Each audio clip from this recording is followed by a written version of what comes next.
10, 9, 8, 7, 6, 5, 4, 3, 2, 1, 0.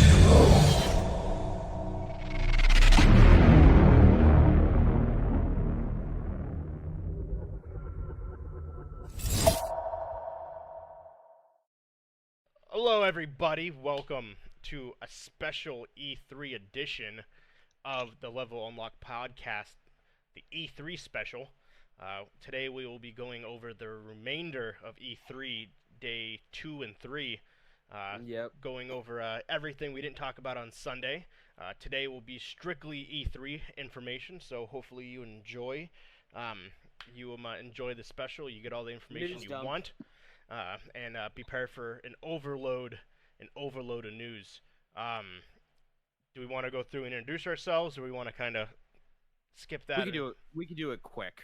Okay. Myself, I am Captain Geach, Captain_Geach15 at all social media. Captain Geach15 on the Instagram. James. I'm James. People 8 Studios, YouTube, and Twitch. And then People 810 on Twitter. And then, go ahead, Schroeder. Always something. Splash Screen Gaming. How's everybody doing? Wonderful, wonderful. On all the social medias, Splash Screen Gaming on Twitch, YouTube. You need to update a lot of stuff. Just hang out here. Hang out. Go to those guys and stuff. You know, they're the ones doing stuff right now. You guys can come visit me later. Love you, man. And once again, thank you for coming on, Miss A. As I like to, that's your nickname, Miss A. I like it. Miss A. Miss A. Where can we find you on the social medias?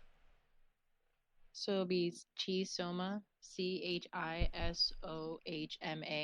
on all platforms, including PS4. Bam. Thank you for being on. And before we dive into some E3, for the four of us, just wanted to say a quick thank you to everybody who was listening to the podcast. We set a goal for 300 downloads by Wednesday, and we're at 305. Yeah, we are. We went pretty much 20 downloads in a day and a half, which is unbelievable. So thank you everyone for that. Like I said, we're shooting for 350 by Sunday, and hopefully we can make it happen.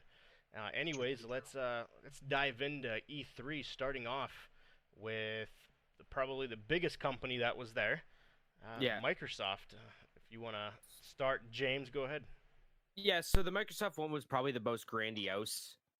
It was more of your traditional E3 presentation with the big stage, huge crowd, people getting hyped or not hyped in certain cases. First game they showed off was The Outer Worlds. It is by Obsidian and Private Division.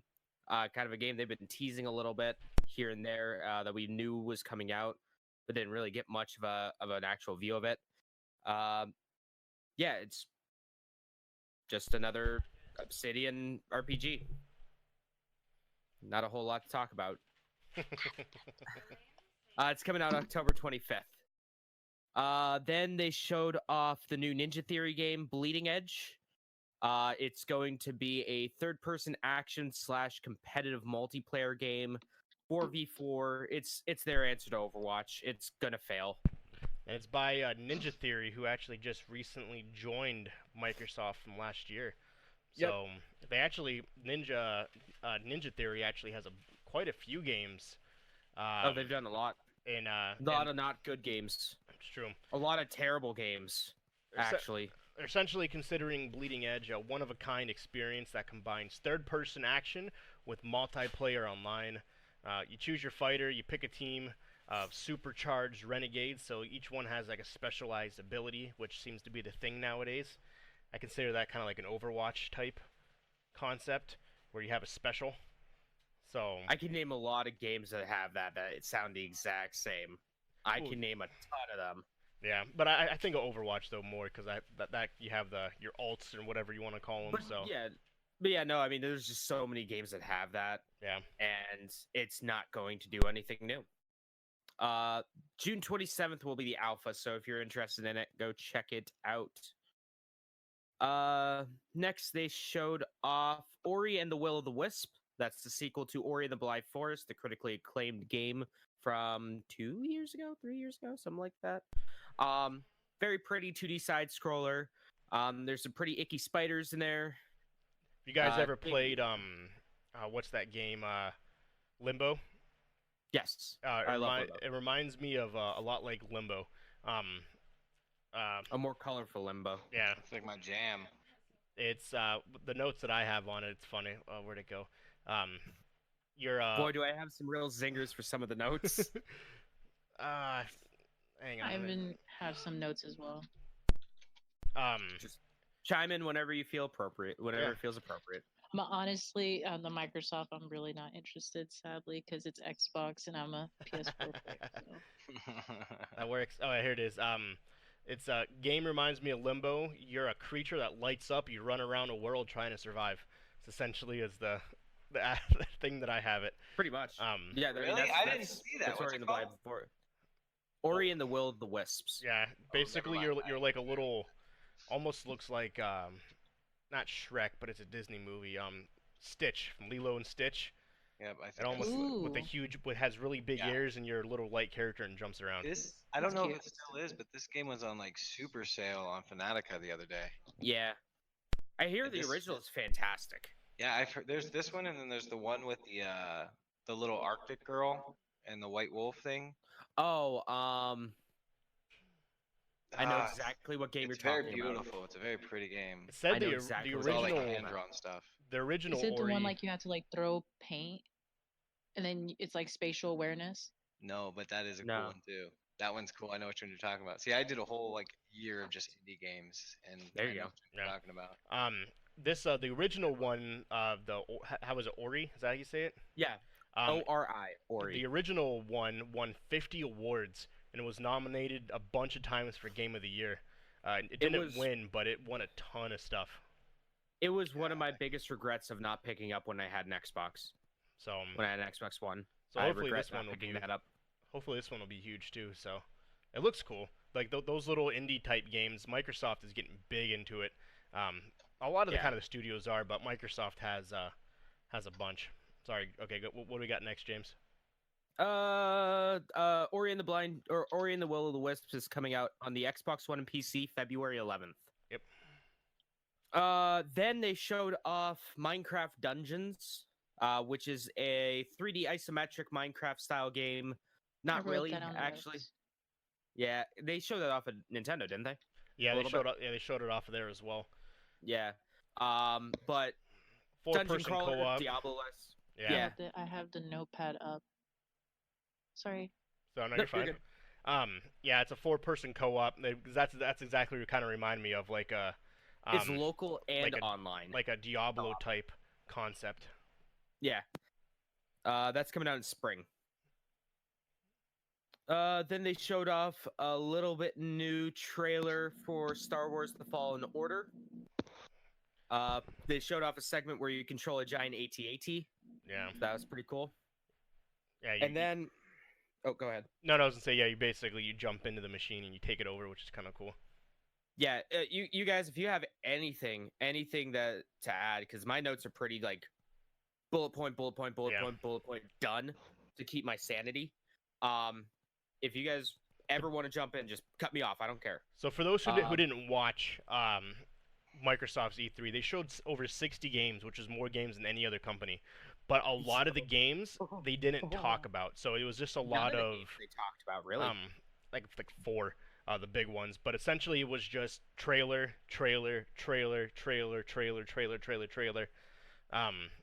Where it was I was exhausted by the end of it. So that's why it was kind of like bullet points for those who are listening. Like, there's not a lot of details on a lot of these games, so it's kind of more or less we're giving our perspective of what we have. To put it in context, this press conference was about an hour and a half long. All right, it took me 2 hours to write the notes for that. Yep. Because I would keep pausing the video, typing up notes, unpause, pause, type it up. If I was to go more in depth, it probably would have taken me 3 hours. Yep. And I wasn't doing that. Hell no. Yeah. Hell no. Hell no. Yeah, I literally the bullet points of the Microsoft one was just like all the games that it covered, but Yeah. then like we had to stop because Because there was so much. too much. Yeah. Well, James, It didn't you was say why they rough. did this? Because they kind of. Yeah, they've done this every year. They've just loaded up. They showed off. Here's all these cool games, and they've done that ever since the year after the Xbox One release, or the year after the Xbox One announcement. Because with the Xbox One, when they first showed that off at E3 2013, I think it was, they did not talk about any games. All it was saying, hey, you could do this with the Kinect. Hey, look at these live tiles that everyone likes. Windows 8's great, right? Hey, look, this has a TV tuner built in, so you could play games and watch TV at the same time. It was And I'm over exceptionally here, disappointing.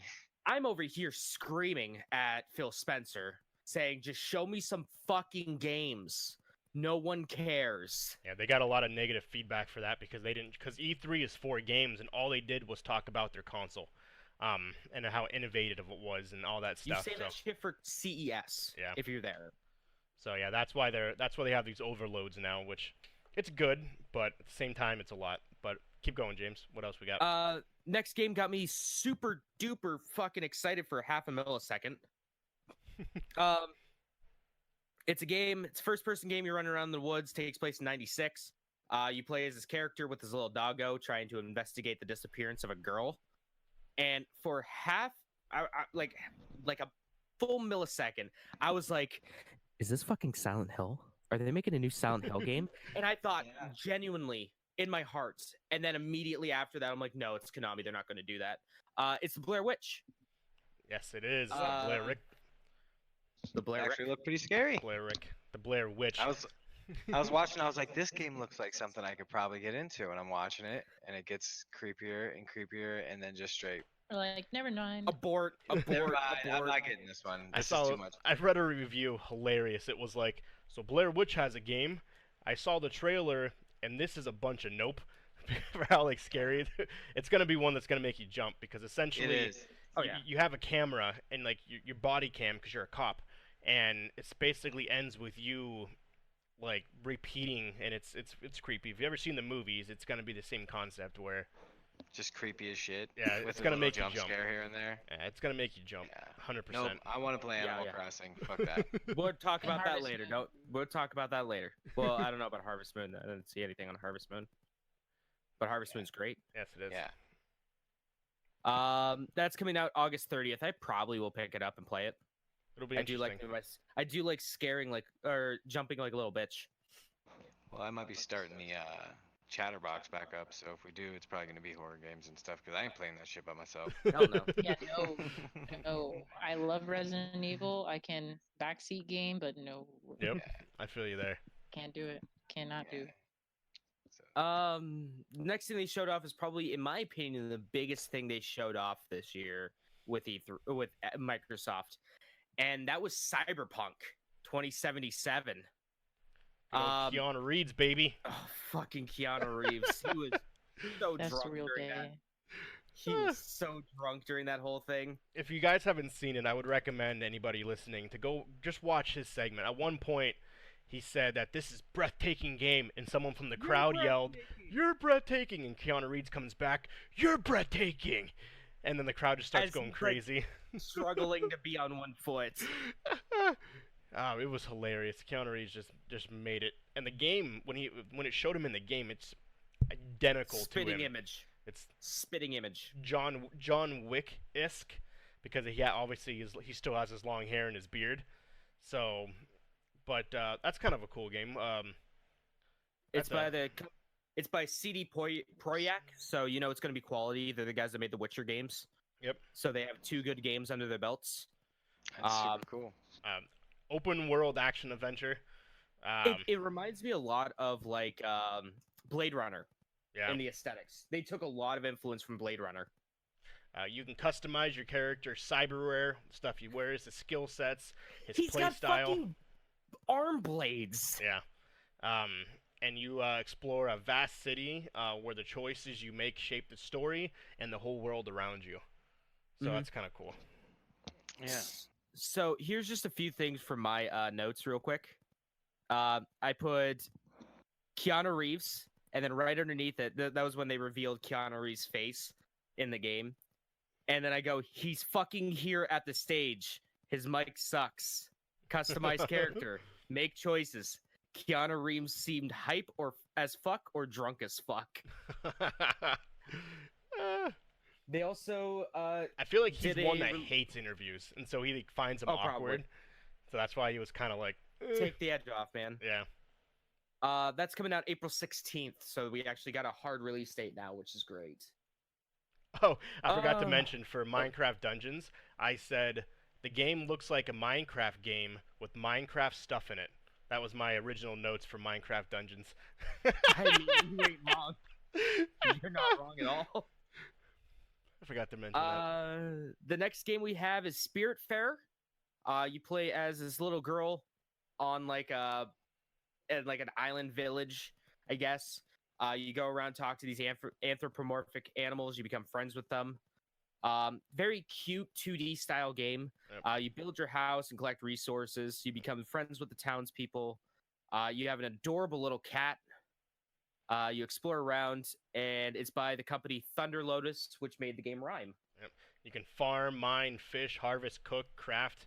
Oh yeah. Across the mythical seas. Jesus Christ, I can't talk.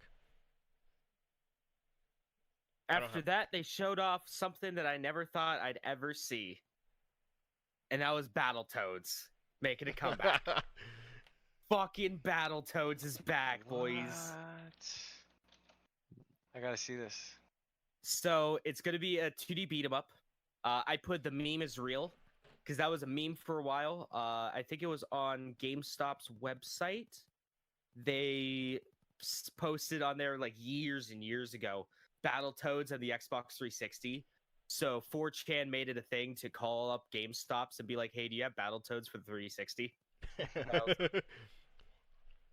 So the meme is real. 3-player couch co-op. Oh, awesome. That terrible bike level is back. The one thing though that I did notice, I did not see the Rareware logo on screen anywhere. So Rare was the company that made the original Battletoads.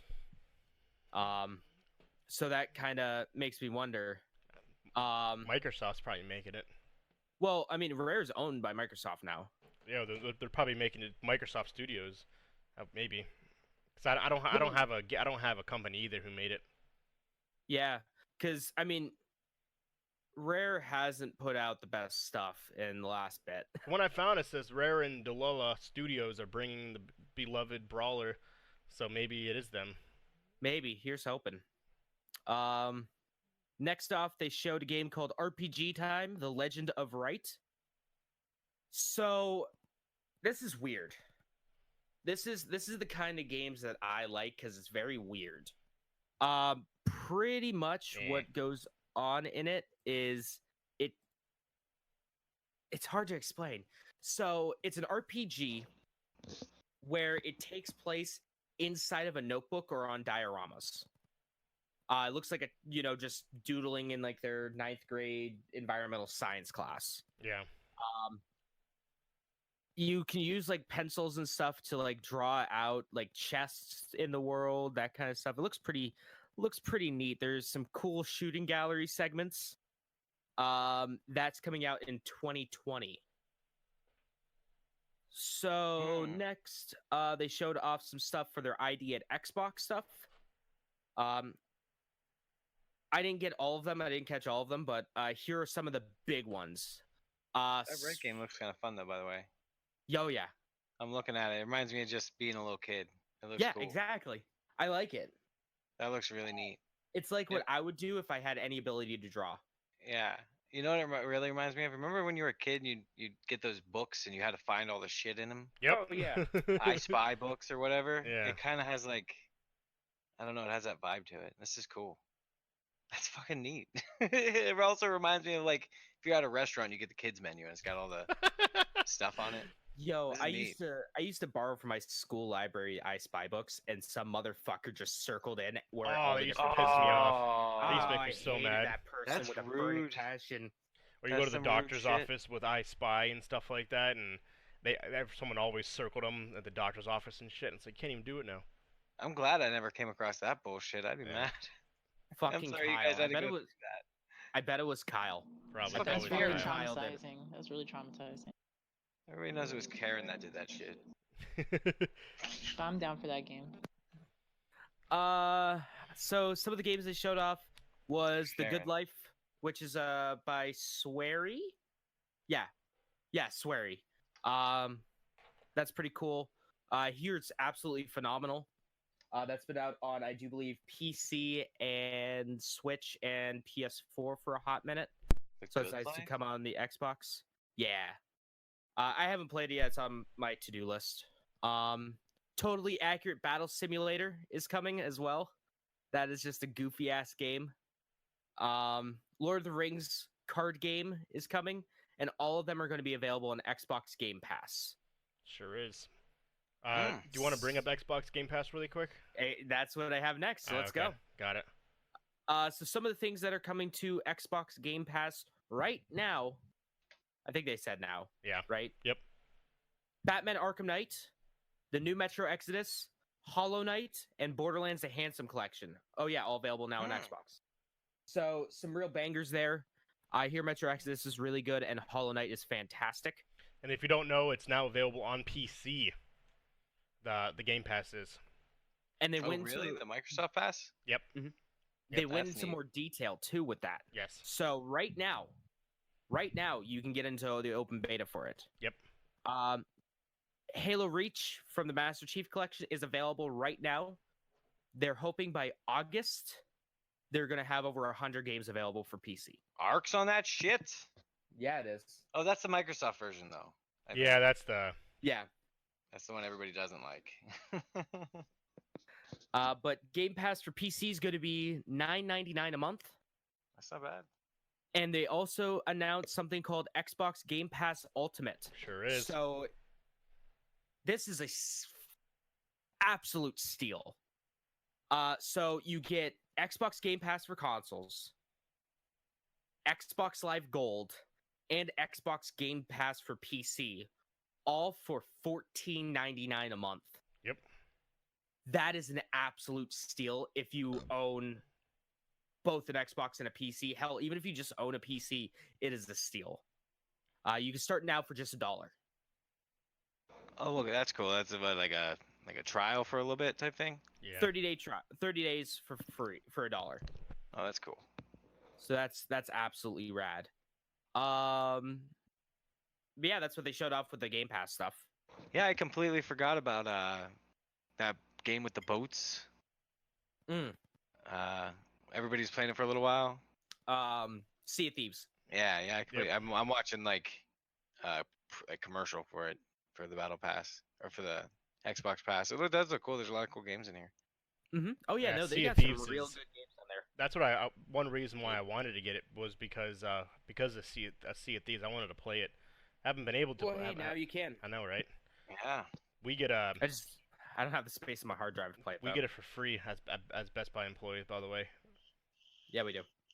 For those who didn't know, if anybody listening works for Best Buy, I'm not going to tell you how you get it because not allowed, but just know that you get it for free if you do a couple things a certain way and do some stuff, and yeah. Not saying, but just saying. You too. Shake the right people's hands, feel you. Exactly. Exactly. Touch the right dicks. La, la, la, la, la, la, la. All right. It's work stuff. Next, next game is Microsoft Flight Simulator. Oh my god, it looks fucking before we get into that, it looks stunning. Like Yeah. ungodly realistic is this flight simulator. It's beautiful 4K crisp. Honestly, it's like I want to play it just for the fact of how I great it looks. I would not be surprised if that game out of the box supports 8K. Oh, I guarantee it. It 'Cause looks. that's just how that Are shit you looking works. it up, Schroeder? Yeah, I have them all playing while we're talking. Yeah, it's fucking. neat. It's insanely like detailed, and it's live too. Oh. So this is powered by the Azure AI, Microsoft's Azure AI, and it uses satellite images. Looks stunning. Yeah, it looks stunning. A lot of different planes to fly. Lots of different places to fly around. They showed things like Egypt. They showed New York City, Wow. Seattle. That's gorgeous. Look at that. And that's coming out on Xbox One and PC. That's so funny because in like 10 years we're gonna be like, that looks like trash. Yeah. Not really, but it looks gorgeous. And once they, dude, could you imagine when they add additional EMB mods to it? Oh yeah. Well, I know they've always been pretty, at least to my knowledge, the Microsoft Flight Sim games have been always pretty open for like modding and stuff. Yeah. They're so advanced that I do believe you can use it for, I think, 20 hours of your pilot's license. Yeah, it's that realistic. What? Yeah. Yeah. Yeah. Yeah. Holy shit. You fly over New York City, and you're actually supposed to be able to see like, it's that like, real. Yeah. Man. I've seen some videos of a guy playing one of the old flight simulators. It's hilarious because he tries to be all serious, and some people come in. When he was like, what's the wind at? And they were like, 5 miles, like 5, and they're like, 5 what? 10. Okay, it's like which way is the wind coming? Northwest. It's on a 0 through 360 radar. There's no letters.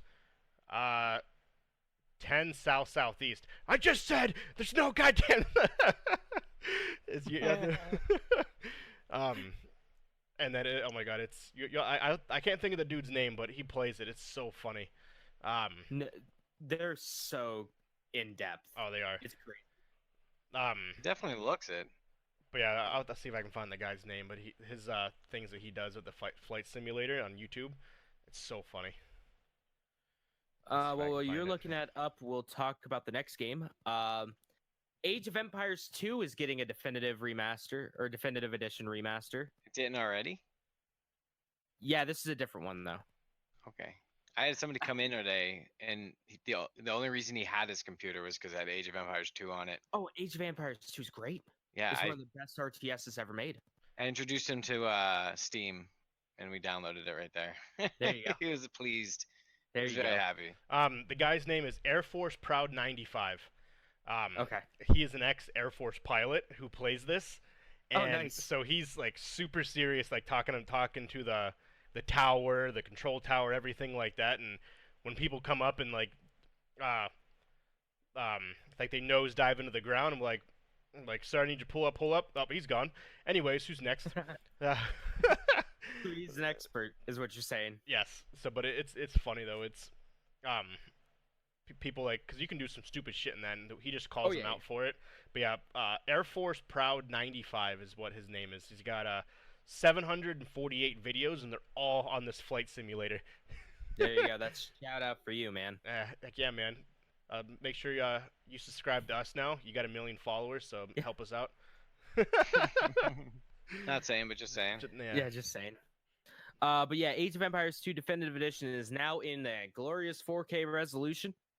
It's going to have completely remastered audio, Kangas Khan campaign, coming out this fall on Xbox Game Pass, available for PC. Next, we have Wasteland 3, the true Fallout sequel. The true Fallout 2 sequel. Takes place in Colorado. Everything wants you dead. It's that traditional top-down, isometric RPG-like game. Bunch of different weapons. That's really all I have on it. Create a squad, single-player co-op.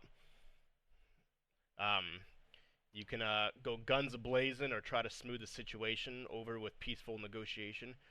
Your choices in life mean life or death while trying to survive the harsh and unforgiving world. It really looks so much like Fallout. Yeah, Wasteland. Jeff, I said that just for you. Wow. It's almost like, what's that other game that's... It's by the original Fallout creators. Is it? Yeah. Deep Silver. No. I'm looking. I'm sitting here that's what I looking at have. it and thinking to myself, look. Interplay. Oh. Yeah, you're right. Interplay. You guys remember Clay Fighters? Yep. Oh, Yep. unfortunately. That story. I know, but that you have to admit that game was fun as shit. Yeah, it was. That one. What else was there? That picture I took when we were at the gaming store. It's a place called the Gamers Guild Cafe, and it's actually a restaurant that also has like a gaming store attached to it. Oh, that's cool. That's Yeah, awesome. it's a killer idea, really. I bought an obtuse amount of old Genesis games and PlayStation 1 Right. games. There you go. Obtuse amount. I like it. I wasted too much money. The Def Jam fighting game was there. Oh, the, Def Jams fuck yeah. are great. Yep. And the that boxing game, Ready to Rumble, was there. Oh, There's a Ready to bunch of Rumble's cool good too. ass- Yep. There's a bunch of cool games there. As you guys seen, I found Echo. I've seen that. What was next? Double Fine is joining Xbox Game Studios. So Tim Schafer's studio, creators of Psychonauts, Broken Age, Brutal Legends, a ton of really good games out there. They are now joining the Xbox Game Studio conglomerate. Microsoft has 13 different gaming studios now. Last year they had 6. Yep, they have 13 different studios working for them, which is insane. So Double Fine showed off Psychonauts 2. You still play as Rasputin from the first game. Same art style, very similar gameplay. Rasputin.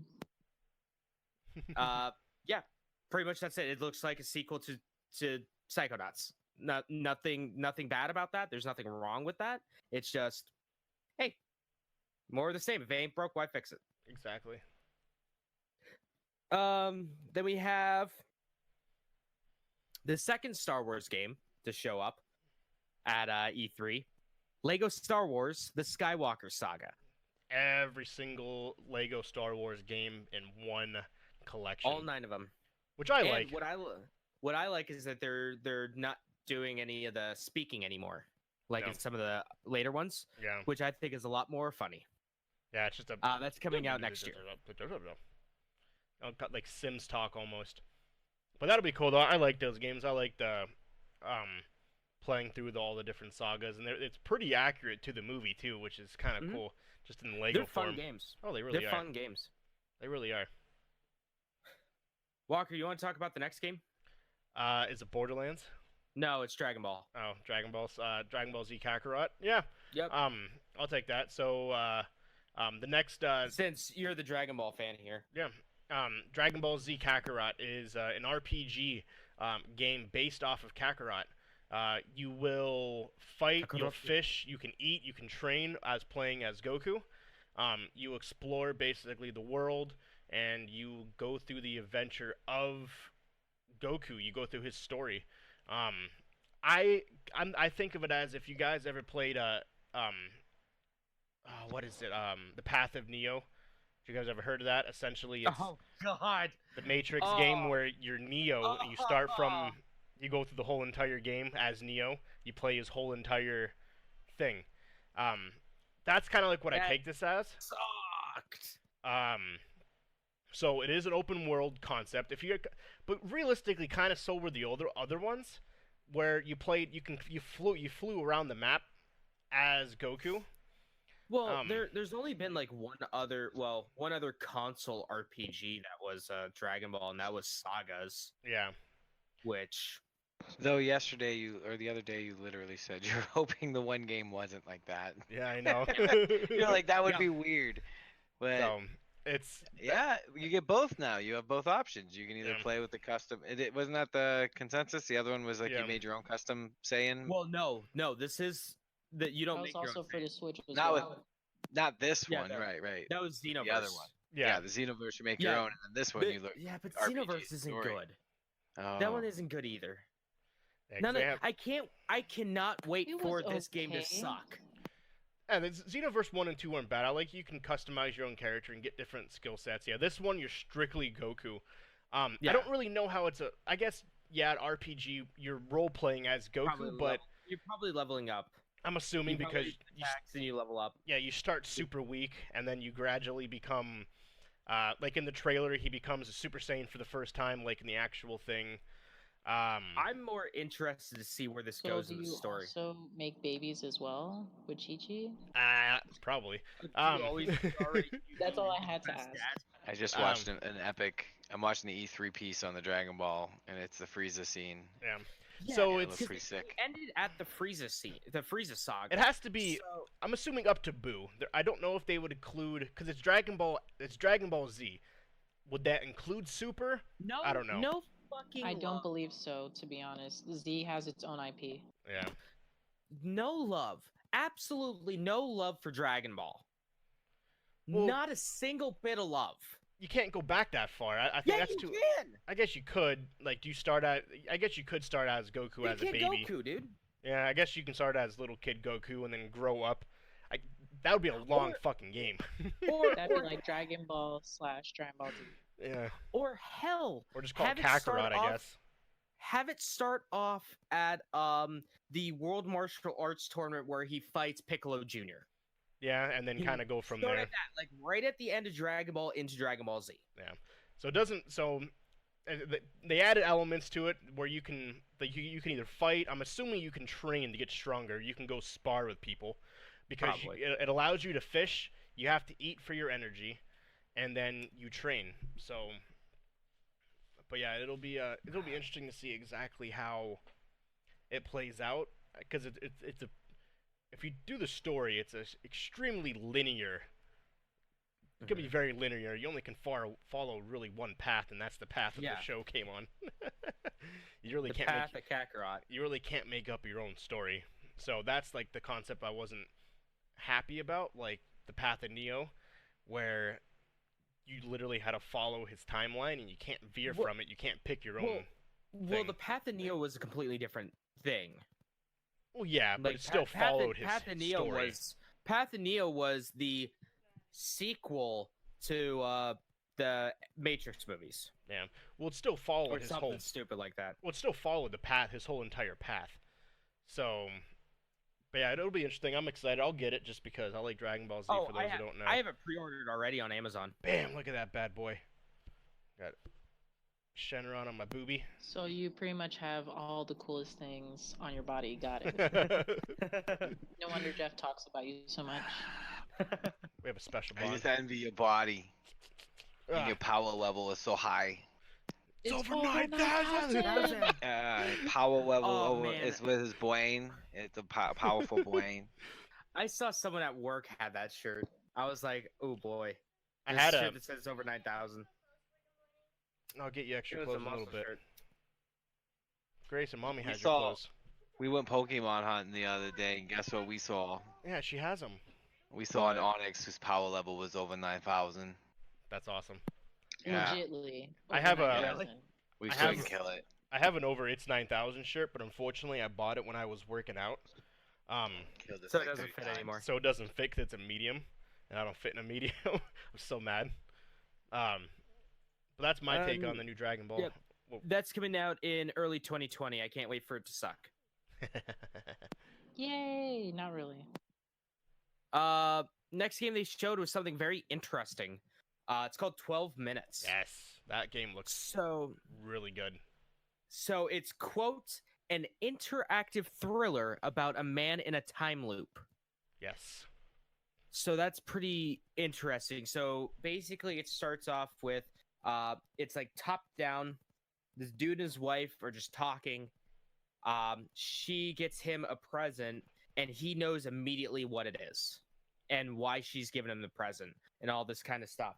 And he goes, there's going to be a man that's going to knock on the door. Do not open the door.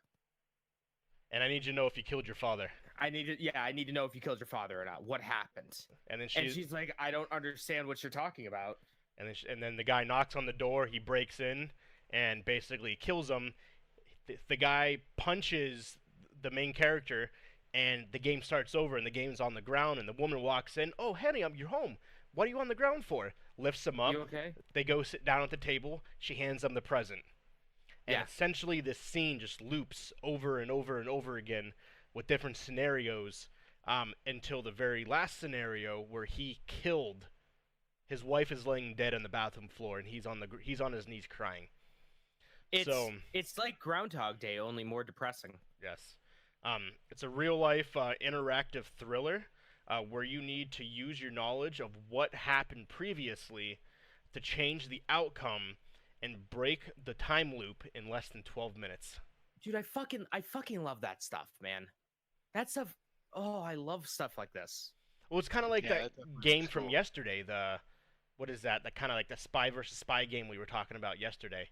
I don't remember what it's called though. One that was from who the fuck made it? It was from Bethesda. Didn't they? I don't remember what it's called, but you guys know what I'm talking about, right? Oh, it was that. Yeah. Didn't we talk The about one- that yesterday? Yeah, where you guys there's two assassins that are basically stuck in a giant battle. That was the one where it had that lady that everyone loved Yeah. from the E3 presentation. Yeah, but this is kind of cool though. I'm assuming I don't know if it's top down the whole time, but probably is. Probably. But yeah, that's pretty cool. So basically, you have to decide what you do and how you do it affects the outcome of the game. And if you do it wrong, you die and the loop starts over. So it's pretty cool. So that's coming soon. Didn't give an actual release date. Next, they showed off A Way to the Woods. So basically, you're a deer and her fauna or her fawn, going around like a dilapidated city almost, roaming around like buildings and subway stations and stuff. And one of the things about it is like your antlers, they light the way. A way through the woods. A Way to the Woods. Or Way to the Woods. There's some Way to the Woods I have. Comes out next year. Big thing about it too is that it's made by a 16-year-old Really? in Australia, yeah. So that's pretty cool. I wish I was that talented when I was 16. Then they showed off Gears 5 Bound by Blood. Coming out September 10th. You can play it September 6th if you have the Ultimate Edition or Xbox Game Pass Ultimate. It's going to have a new multiplayer mode. It's going to have arcade mode, new horde mode. It's going to have character abilities because everything has to. They showed off a new thing called Gears 5 Escape. Tell me your notes about what you have for that. The escape. You infiltrate the hive. You infiltrate the different hives to blow them up. You escape with your life. Yep, you got alts. Fucking great. Welcome back to Generic Shooter 15. Because every game has to have alts nowadays. Nothing can be original. Yeah, essentially the biggest focus for Gears 5 is the escape. It's a third-person co-op mode that basically has a horde levels. It's couch co-op as well as it's online with your 3 people. Yeah. Tell them who you get for absolutely no apparent reason. It doesn't fit into the game at all, but it's a special character you get. We still have a little bit more to go. Okay. With the escape mode, you can make your own hives. Yes. So you can be kind of like a dungeon master. Yep. A little bit. Is that Jones Soda? It's beer. Looks like Jones Soda.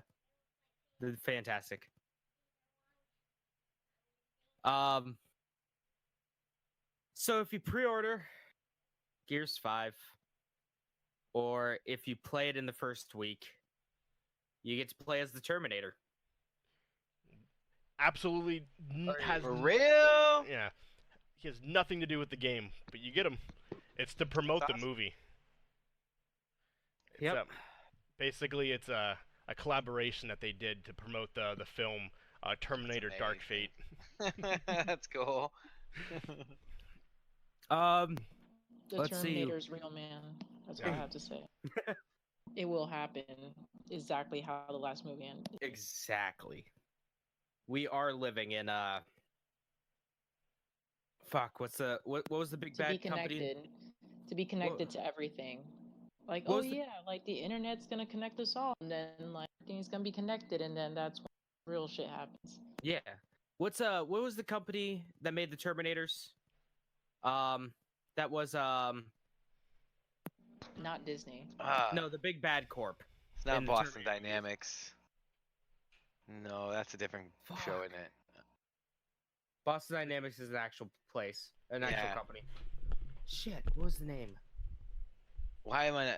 I Yeah, can't think of it I either. know. You guys were talking about the singularity, and then you were talking we have about 4 minds here, and none of us can think of. oh, what the fucking Terminator place is, dude. I just told somebody the other day that like a customer. I told him that's where the stuff was made. What the hell was it? They smiled. They knew what I was talking about. I was talking about some AI stuff. They were like, I know what you mean. I gotta know. It's killing me right now. Skynet. Skynet. Yeah. So Google is basically Skynet. Yeah, I told him Facebook bought its AI technology from Skynet. They smiled. But yeah, so that was Gears 5. I like the Gears of War games. I'm not really excited for this one. They had a very not good opening demo or opening trailer where it showed the girl who presumably is going to be the main character of this one just I don't know, looking. I'm watching it right now. There's a lot of gross stuff that happens in Gears happening right now. The next thing they showed off was the new Xbox One Elite controller. So the Elite controller, for those who don't know, is kind of like Xbox's official like top tier controller. But I don't They're think more professional I stuff. doubt they're gonna want to stay with us forever. Best. I ultimately want a house. They're like top tier. Walker, we can hear you. Oh, sorry. My bad. Their top tier controller. It's gonna have adjustable tension thumbsticks on there, rubberized grip on it, shorter trigger pins, so when you don't have to pull the trigger down as much to activate it. 3 custom profiles. And probably the biggest news with the Xbox One Elite controller version 2 is that Microsoft is finally getting to the 21st century by adding a rechargeable battery to their controllers. Up to 40 hours for a Took them long enough. The future is here, boys. Up to 40 hours. Yeah, I seen this commercial. The cool thing I like is the adjustable tension, especially for like racing games and stuff. So that's big. That's big. That'll be for huge. racing games. Which, by the way, I got Need for Speed. Just saying. Nice. $180 is what it'll cost, and it comes out November 4th. Yeah, it's Pre-order it $180. now at the Xbox. $180 for a controller? Yeah. Get the hell out of here. But it's I supposed work to be with a guy for that spent like $200 on his controller. it's supposed to be for elite gaming, like the top of the top gaming for PC and Xbox. So. Oh man. Or Google That's Stadia. crazy. The elitists. I'll use that to play Ori and the There you Will of go. the Wisps. What else you got? Let's see here. Oh, one thing about the Elite controller is that the case is also a charger. Yes. So it's going to be like the AirPods. Get out of here. Get out of my beer, fly. That's cool, man. They showed off some Dying Light 2. Dying Light's great, isn't it? Coming out spring. That's a game I'm thinking of. Basically just a short little preview trailer. Yeah, they didn't give you much information on it. Is this what I think it is? No, totally not the same game I thought it was. I was thinking of. They showed off a new expansion or DLC for Forza Horizon 4. It's Legos. It is. It's Lego Forza. I put fucking Legos. Lego Cars and Lego Environments. That's coming out June 13th. They did have a really cool thing. So when they showed it off, every time they show off Forza, they always have like this really $250,000 supercar that they show off or that they have on stage, or $500,000 or $500,000 sports car that they have there. This time it opens up like in the back of the presentation area, opens up a little bit, and you see this car with its wing doors open, and I'm like, holy shit, that's a beautiful. You don't see it; it's just the silhouette because of the lighting. And I'm like, that is a beautiful car. Holy shit, it looks like a McLaren. And then after they show the demo, it looks up, it goes over to it, and someone made a McLaren Senna which is a very, very nice car. Completely out of Legos. It's fucking insane Life looking. size. I Yeah, saw dude. that. I was like, holy shit. That's It really rad. is. It really legit is Legos. That's crazy. Yeah. Lego Speed Champion expansion. And with This is amazing, actually.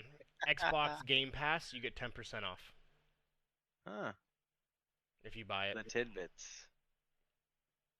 That looks fun. Yeah. What? I usually don't like So racing the games, next but you add game- Legos to it, I'm all in. Guys, we gotta push through this. We haven't even gotten to. No. Sony. I think I know what game he's getting. What he's getting at. You didn't want to talk about it. Is it Borderlands? Nope. Nope. I don't know then. So the next game, Gears of War Pop. Oh yes. The fuck? Here are my exact words. I fucking want to die. It's coming onto iOS and Android. There you go. That's all you need to know. What On do you to- mean? On That to looks State of Decay awesome. 2. Yep. It's a Funko Pop game. Looks in, great. Gears. I want to die. That is adorable. I want to fucking. Oh my goodness. I don't know why you're having a conundrum because it's beautiful. I love it. I have so many pops, it's ridiculous. What's about to happen here? Oh my gosh! Look what he did with 2 seconds. He built that whole big gun. What else we got, James? State of Decay 2. Heartlands. It's a new expansion for the game State of Decay 2 that came out last year. Yeah, something like Yeah. that. Takes place in this place called Trouble Valley. It's got a whole new story, whole new like 2 people story. It's available now. I never played State of Decay, so I can't really talk about it. If you have PC or Xbox, State of Decay is $10 this week, Cool. or it's free if you have Xbox Game Pass. I think that was one of the first games when Game Pass rolled out. That was one of the first games that launched with it, Yeah, it or was. was Yeah, going I to never be like played that one either. launch. It will come out in Game Pass when it launches. Oh Huh. boy! Looks nice. So the next game kind of took me by surprise. There's this game that's near and dear to my heart, and it's called Phantasy Star Online. I used to play that shit on the Dreamcast back in the day, and it was great. Phantasy Star Online 2 is coming to the West. Finally! After 7 fucking years, it's finally coming to the West. Considered Japan's greatest online RPG. Oh, yeah. Yeah.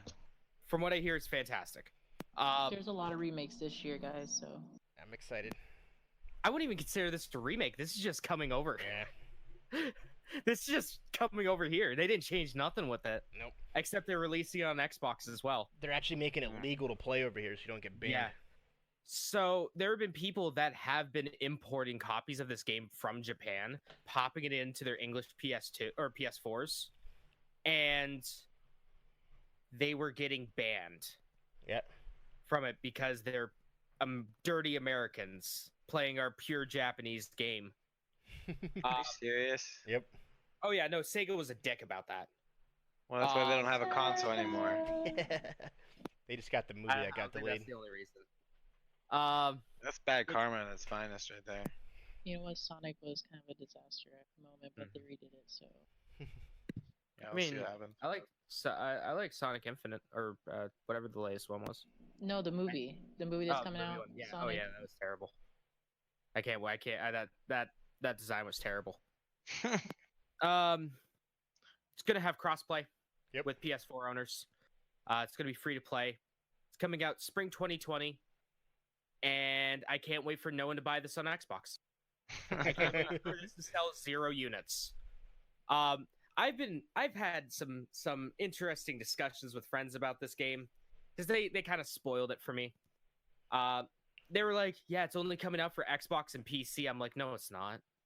And they're like, "Yeah, that's all that showed." I'm like, "Dude, it was showed off at Microsoft's event. They're They're not not going to show put you. a big PS4 logo on there." And they're like, "But it's not No. like everywhere you Google it, it's not like showing up on PS4." I'm like, "Idiot, listen. Sega It's on can't be PS4. stupid." it didn't even come out on Xbox in Japan. It would be like nothing just to bring it over to the PS4. So I can't wait to play it on PS4. Next game is Crossfire X. It's by Smilegate Company. I didn't do any research on them, so I apologize. I don't know what they've made. It's a military shooter. And I had no idea what was going on during it. So there we go.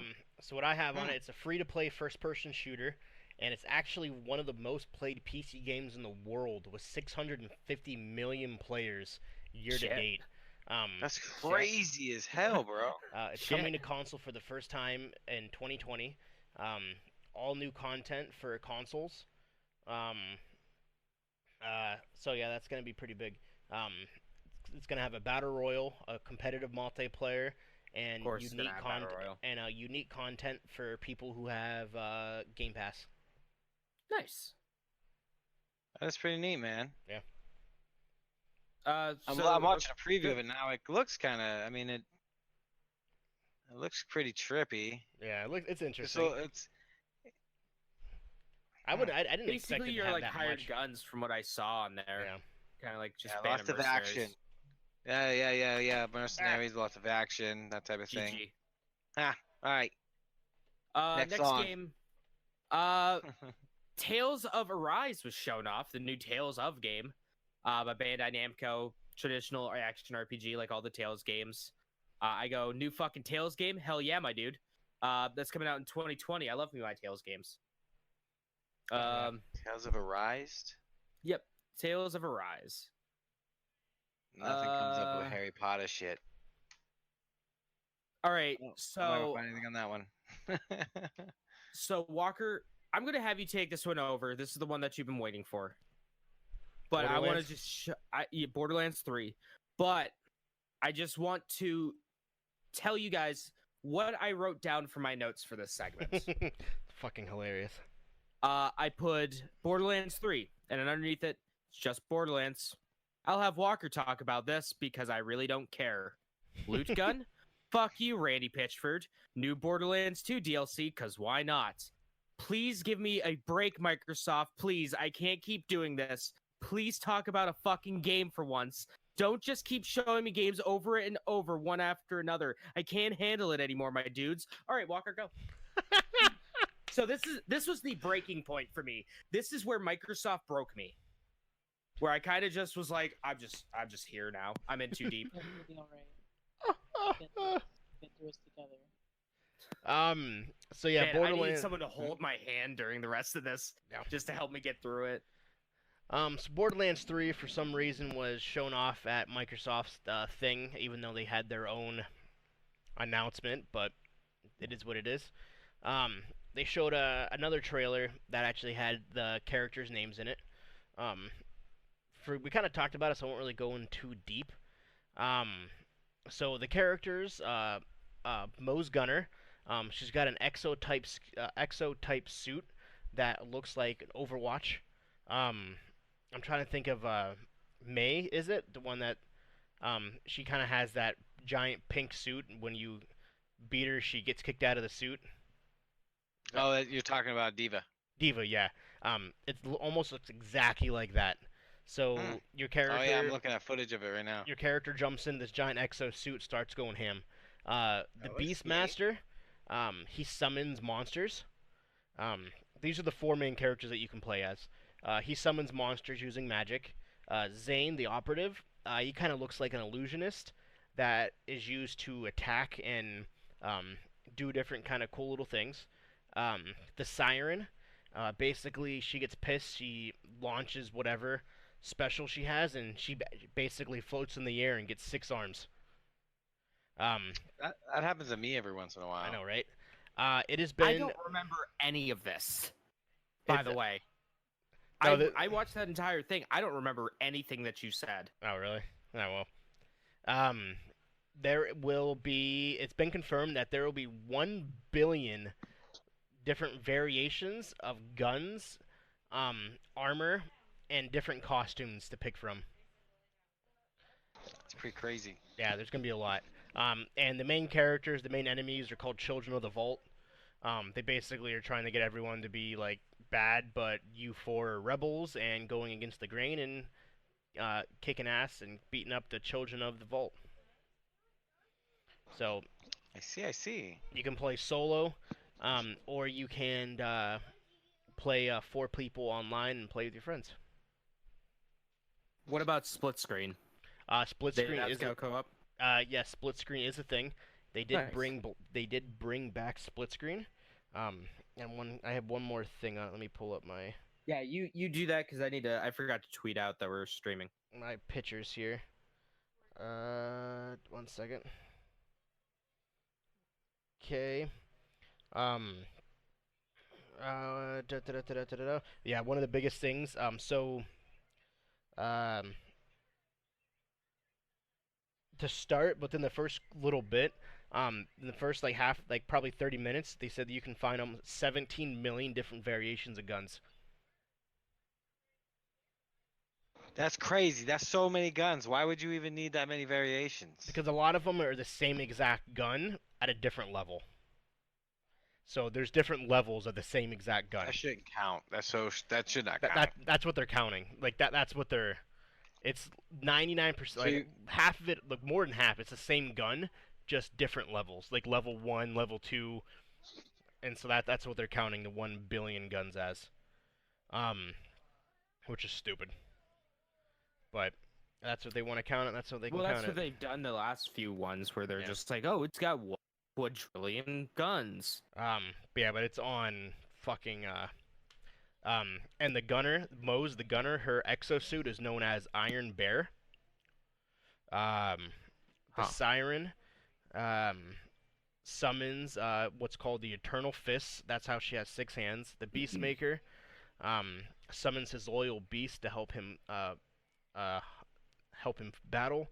And then the Operative is about specialized battlefield gadgetry, allowing him to slip in and out of combat, creating chaos using basically illusions.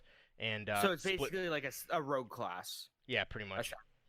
And split screen is happening, yes. That's cool. So That should be fun. yeah, and so that is essentially Borderlands 3. I love me my split screen. So the next thing they showed off was Elden Ring, which is the new collab between Hidetaka Miyazaki, the head guy of like the Dark Souls series, and George R.R. Martin. George did say that he was working over in Japan helping out with the game. We just didn't know what it was yet.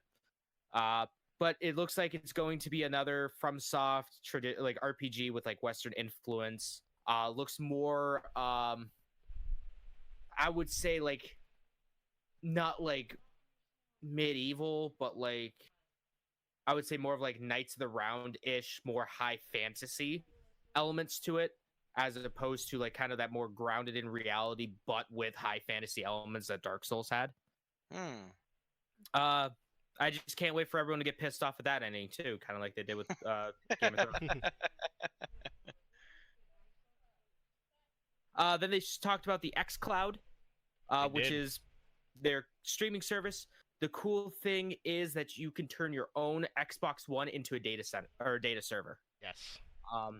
So they haven't really talked about how that's going to help yet, but the more data centers, the better. That's probably going to be better for people in your area getting access, less lag to the when they're playing the game, less latency. So basically the big honcho of Xbox did a little thing after the fact.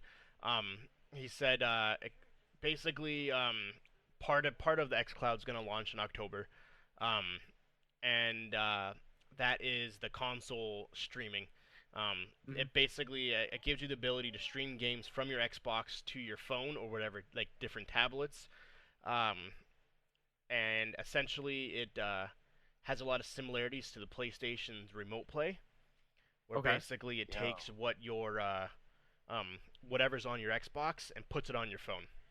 So what if they're doing what if they're using like the BitTorrent technology to do it, like where when you agree to this terms of service, right? Where when you agree to terms of service exactly like you said, it kind of creates this seeding effect where your game is actually being streamed by individuals closer to you. Well, that sounds like it's. Or from what it sounded like, is that they're using, instead of their, like, say you and a neighbor both have an Xbox, okay? Right. Instead of your neighbor, if they want to stream through the xCloud, instead of your neighbor having to send this signal all the way to a Xbox data center, miles away in like another state or something, it can go to your Xbox if you have it set up, and then that Xbox sends the data directly to the data center. So once upon a time, the internet just used to be a bunch of lines. Yep. Yeah. Now they're creating a neural net. So yeah, Pretty much. That's at least that's what I'm interpreting it as. So you don't have to have. He also said so. Singularity is growing so close. So Terminator. Skynet's Oh, got it all comes together.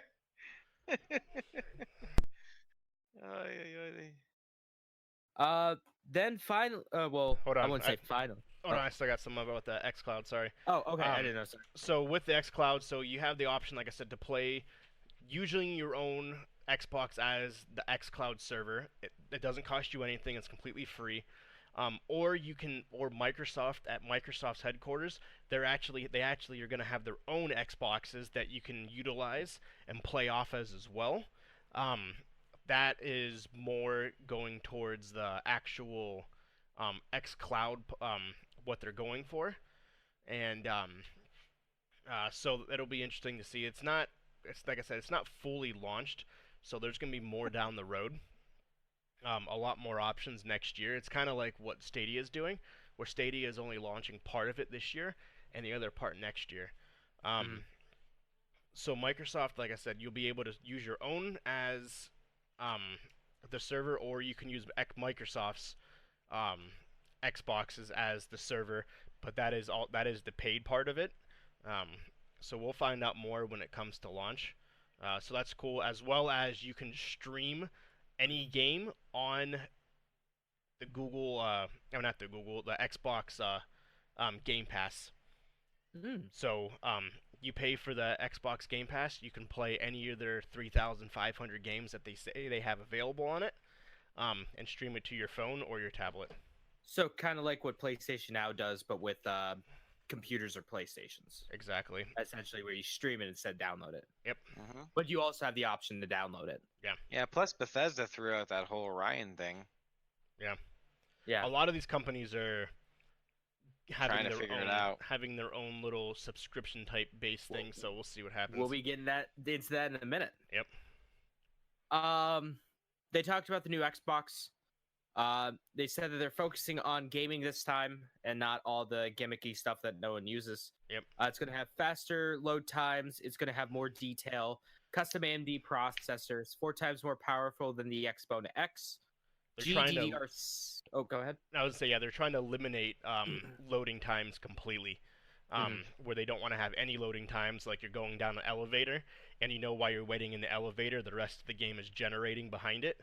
That they want to eliminate that completely, so it just automatically goes from next screen to next screen. Man, if it's done right, it can be great. Like one of the best things in Metal Gear, like the best thing for this is for installing, but I guess it would be the same way.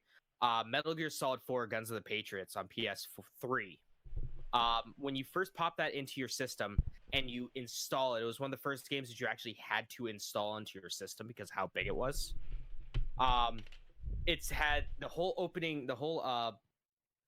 downloading segment was just old Solid Snake just smoking a cigarette as it showed downloading, and at the bottom it would say things like smoking's bad for your health. Yeah, it's like some random ass stuff. Just Yeah. like this freaking Snake Eater has like random little Easter eggs. It was great. I loved it. And I'll be sad to go, but oh well. For progress, I'll take it. It's going to have GDDR6 RAM in there. It's going to be able to do 8K at 120 frames per second. Real-time ray tracing. It's going to have a solid state. It's actually going to use some of that solid state as VRAM. So again, also to improve with things like loading times and stuff like that. Yep, that's pretty cool. And it's supposed to come out on holiday 2020. So you know what? I'm gonna buy it. What the hell? Why not? It's only money. I'll buy that in the PS5. There you go. I'll drop a cool like 2 Gs. Who cares? No big deal. I'll start saving now. Sorry. After they also said that Halo Infinite is launching with the new Xbox. First time in 20 years since the original Xbox that Halo game will launch with a console. Halo. I do like me my Halos. I do love fun. my Halos are beautiful. That was fun. Master Chief returns. Essentially, Excuse me. He's floating. The game comes up. He's floating in air. Guy grabs him, and But before we go into that, can I just say that I know it's like pre-alpha footage and stuff, but man, there are parts of that just did not look good. No, there wasn't. It wasn't crisp. It looked rough at parts. Especially the beginning part. Yeah. So continue on.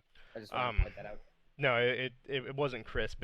But we'll see what happens. Obviously, it's not going to come out until next. It's pre-alpha, so I'm not holding it against it. Next November is pretty much when it's going to come out. It's going to be out before Black Friday. Probably the week of Black Friday is when everything will launch. Like right around. Because when the PS4 and the Xbox One released, it was the week before Black Friday. Xbox released, and then a week later, PlayStation released. Other way around. PS4, then Xbox a week later. Yeah, you're right. So we'll see what happens. Motherfucker, I know this. I remember standing in line at Toys R Us. Yep. To pick up my PS4. I remember. And then I skipped school that day. Yes, sir. I was like, Mom, I'm not going to school today. And she's like, why? I'm like, I'm going to bring you to work, because she worked at Toys R Us at the time. And I'm like, I'm buying a PS4, going home and playing it. And she's like, all right. I will say, though, I guarantee because of all of this, That's such a cool mom. the Xbox Project Scarlet, by the way, if we didn't say the name, I don't know if we did or not. Oh, yeah, no. Project Scarlet is what it's called. It's going to be at least as of right now. As of right now, it'll probably change, but it's going to be, I guarantee it's $600+. See, I would say probably around 500. I don't know. What was the Xbox One X when it came out? It was 500. Okay, yeah. It's going to be up there.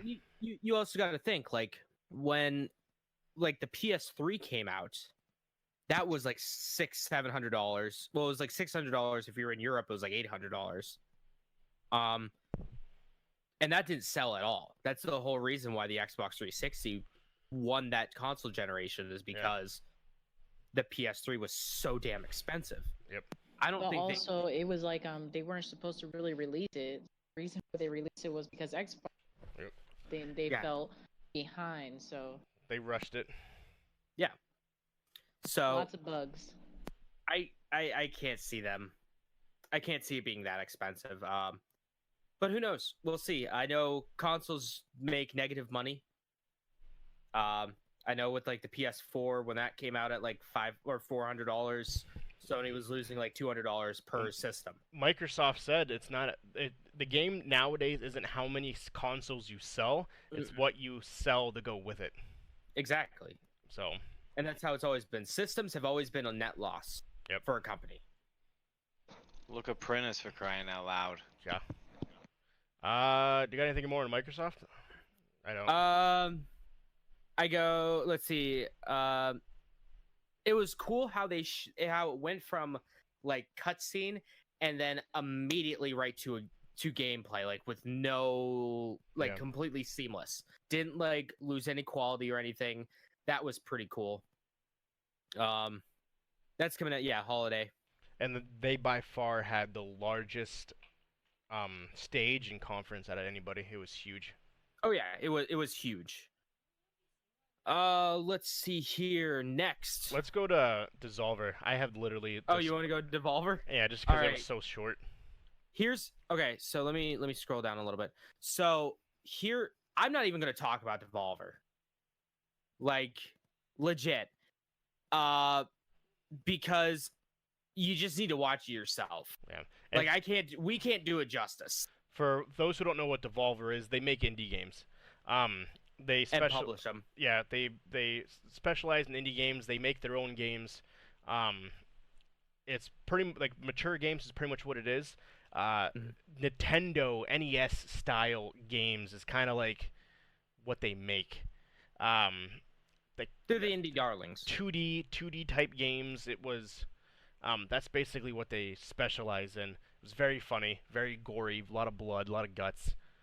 Um, the whole press Here- conference takes place inside the CEO's brain because she gets murdered, and so they're trying to She save gets her. murdered from the last press conference. Yeah, she gets murdered, and so there's no way for her to present. So they And basically then rig her the brain. the new marketing manager is taking over running the show. This game looks violent. So here are the only two things that I wrote down about this because I was just so enthralled in the story. They're making an arcade game, Actual like an arcade. like an actual cabinet. Yes, that you That's can buy. beautiful. Oh my Making a light gosh. gun game based off of Enter the Gungeon. I love this company. And what's even better is that they're making a fucking bootleg of their own games. Yeah, You it's- can buy right now on Steam.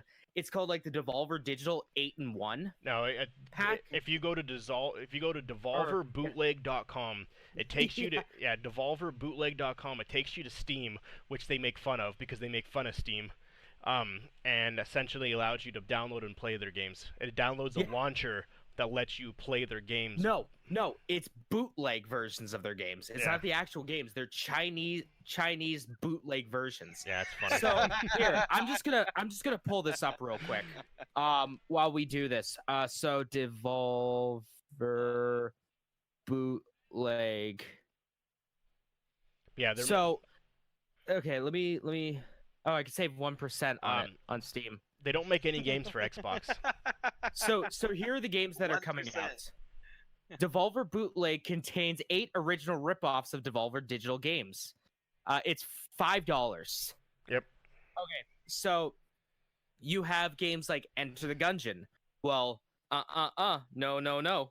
This is Enter the Gun Dungeon.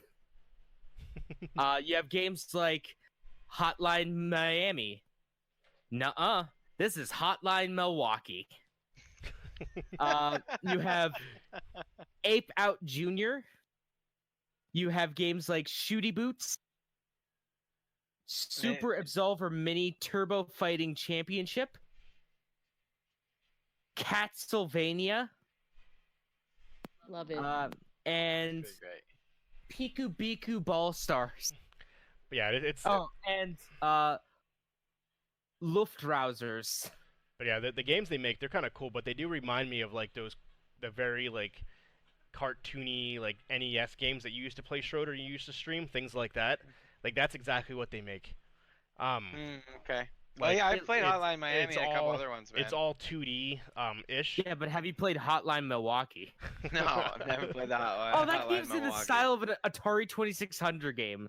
Yeah, they're great games, dude. Um, The soundtrack, honestly, dude, they're so good at picking soundtracks too. For their games. But yeah, that was funny. They were talking about the $5. And like, dude, we're gonna be rich. We actually can afford these conferences now. And then one person cut in saying they're actually not doing conferences anymore. They're just doing directs. Cause they kind of made fun of. They're making fun of the Nintendo Direct. Yeah, It was they were all in like- the style of they were like- Nintendo Direct, They're like, this is the thing now. This is what you got to do. You don't go to conferences. You just do. including these. Yeah. The transition screens looked exactly like Nintendo Directs. And they were like, no, you don't go to conferences. You just do directs. You place them online, and that's the future. So I guess that's what we're doing. We're being hip. It was great. I refuse to talk about it because Yeah, it was- I feel like I can't do it justice. It was funny. Someone's throat gets ripped out. Yeah. An alien basically burst through the guy's skin, and the owner was like, "Dude, you're way too early. I wasn't gonna talk about your game yet." And the monster that just ripped this guy in half was like, "Oh, my bad. Well, while I'm here, do you want to just talk about it then?" Fine. And she walks off screen. It's so cringy. I love it. But yeah, definitely check it out. But yeah, they don't seem to make games for Xbox. Everything was PlayStation, PlayStation and Switch, and Yeah. PC Yeah, for that's Steam. basically what they do. So they didn't have anything for Xbox. So that's kind of Dissolver. Yeah, go check it out. It's only 24 minutes long. So Yeah, it's half hour. Everyone's got a half hour. um, Next would be Ubisoft. Ubisoft, man. Let's Ubisoft. So Ubisoft dive right in. Did you watch the pre-show to Ubisoft? No, I had to watch it after the fact. Oh, I would recommend it because it's just Ice-T giving tips on how to be not a shitlord while playing video games. At least that's what the GameSpot video or the game. No, I watched that on the official Ubisoft stream, or was it GameSpot stream? I can't remember which. But yeah, it was just Ice-T going like, "Don't be a shitlord." That's funny. It was good. So the first thing that they showed off was Assassin's Creed Odyssey is a video game that came out last year. Yep. It takes place in Greece. Latest entry in the critically acclaimed Assassin's Creed franchise, and it's the first Assassin's Creed game I actually really liked. True that. So this one they are adding, which Jeff, you may like this. You may appreciate this. They're adding a story creator mode, so you can make your own quests. Basically, you tell your own story. That's super cool. In the ancient Egyptian, no, not Egyptian, ancient Roman times. Greece. Yeah, Greece. Greece. Yeah, you create your own story and you actually play it out. Mm-hmm. And that's available right now. If you go to I think it's Ubisoft's website, you can do it That's right now neat. if you wanted to. Yeah, it's it's a simplified version of just like a story creator using more of like a flow chart setting. Kind of. Okay. Because you can make your own levels, and I'm down for Assassin's type of making your own levels in Assassin's Creed and jumping off of walls. It's pretty rad. I'm excited for that. Another thing that would be super cool. Another thing they announced was the Discovery Tour is coming back. So the Discovery Tour was introduced in Origins, the previous entry in the Assassin's Creed games. Basically what it is basically there's no combat, none of that stuff. You basically walk around a certain area and just learn about the world, learn about the history of it. So it's more of an educational thing, and then you take a test at the end. So that's coming back to Odyssey. That's coming this fall. It's available for free if you own the base game, or you can purchase it as a standalone thing. So, hey, maybe history class in high school might be entertaining. I mean, I loved history, so it's always entertaining. Yeah, me too. I was a big fan of it. But for those who don't like history, you might be entertained by this. The show started off with the Assassin's Creed Symphony, playing some basically snippets of the soundtrack from throughout the years.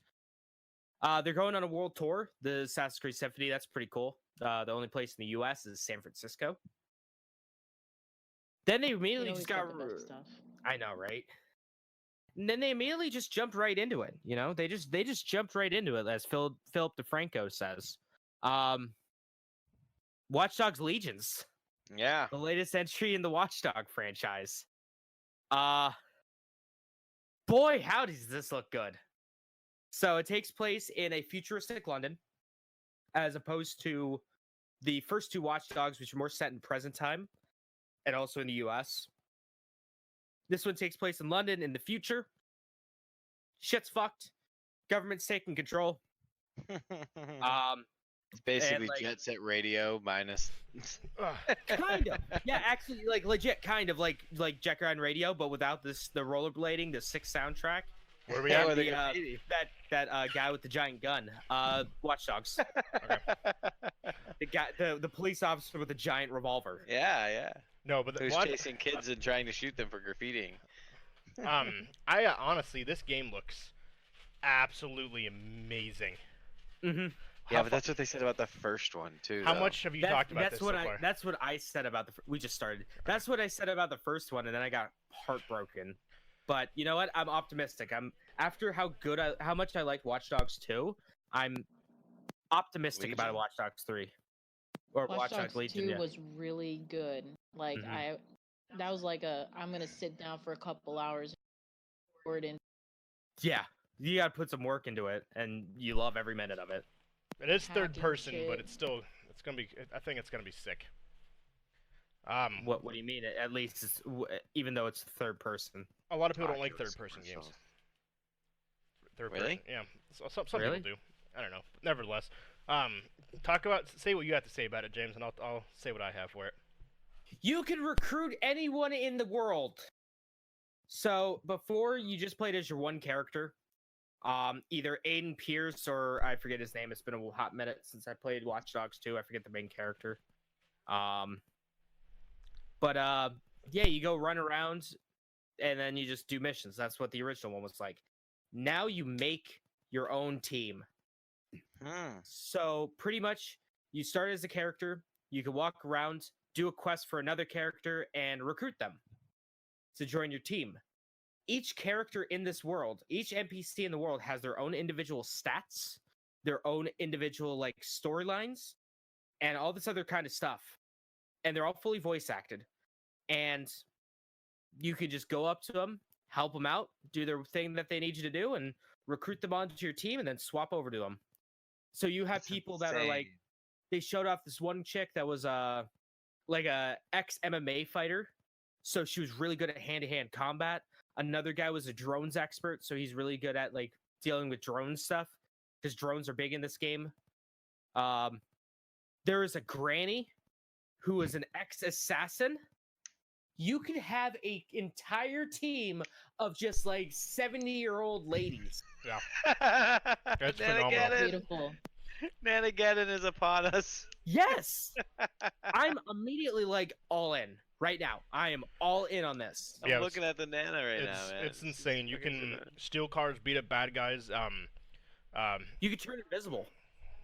Essentially, certain if you die, you basically it's if your character permadeath, dies too. yeah, They're dead. you can't revive your character, but if you die, the game automatically goes to another person you recruited, and the game picks up exactly where that person died.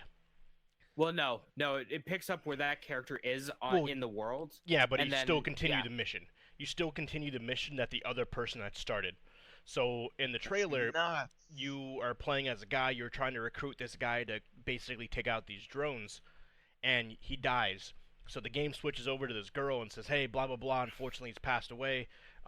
He's trying to recruit this character to kill the drones. You need to go get this guy."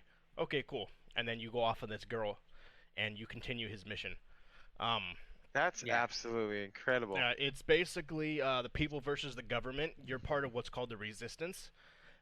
You're part of DedSec. Yeah, you're in London, and Crazy. essentially the government has taken over. They're basically assholes. They got shooting drones that will basically kill you if you do anything wrong.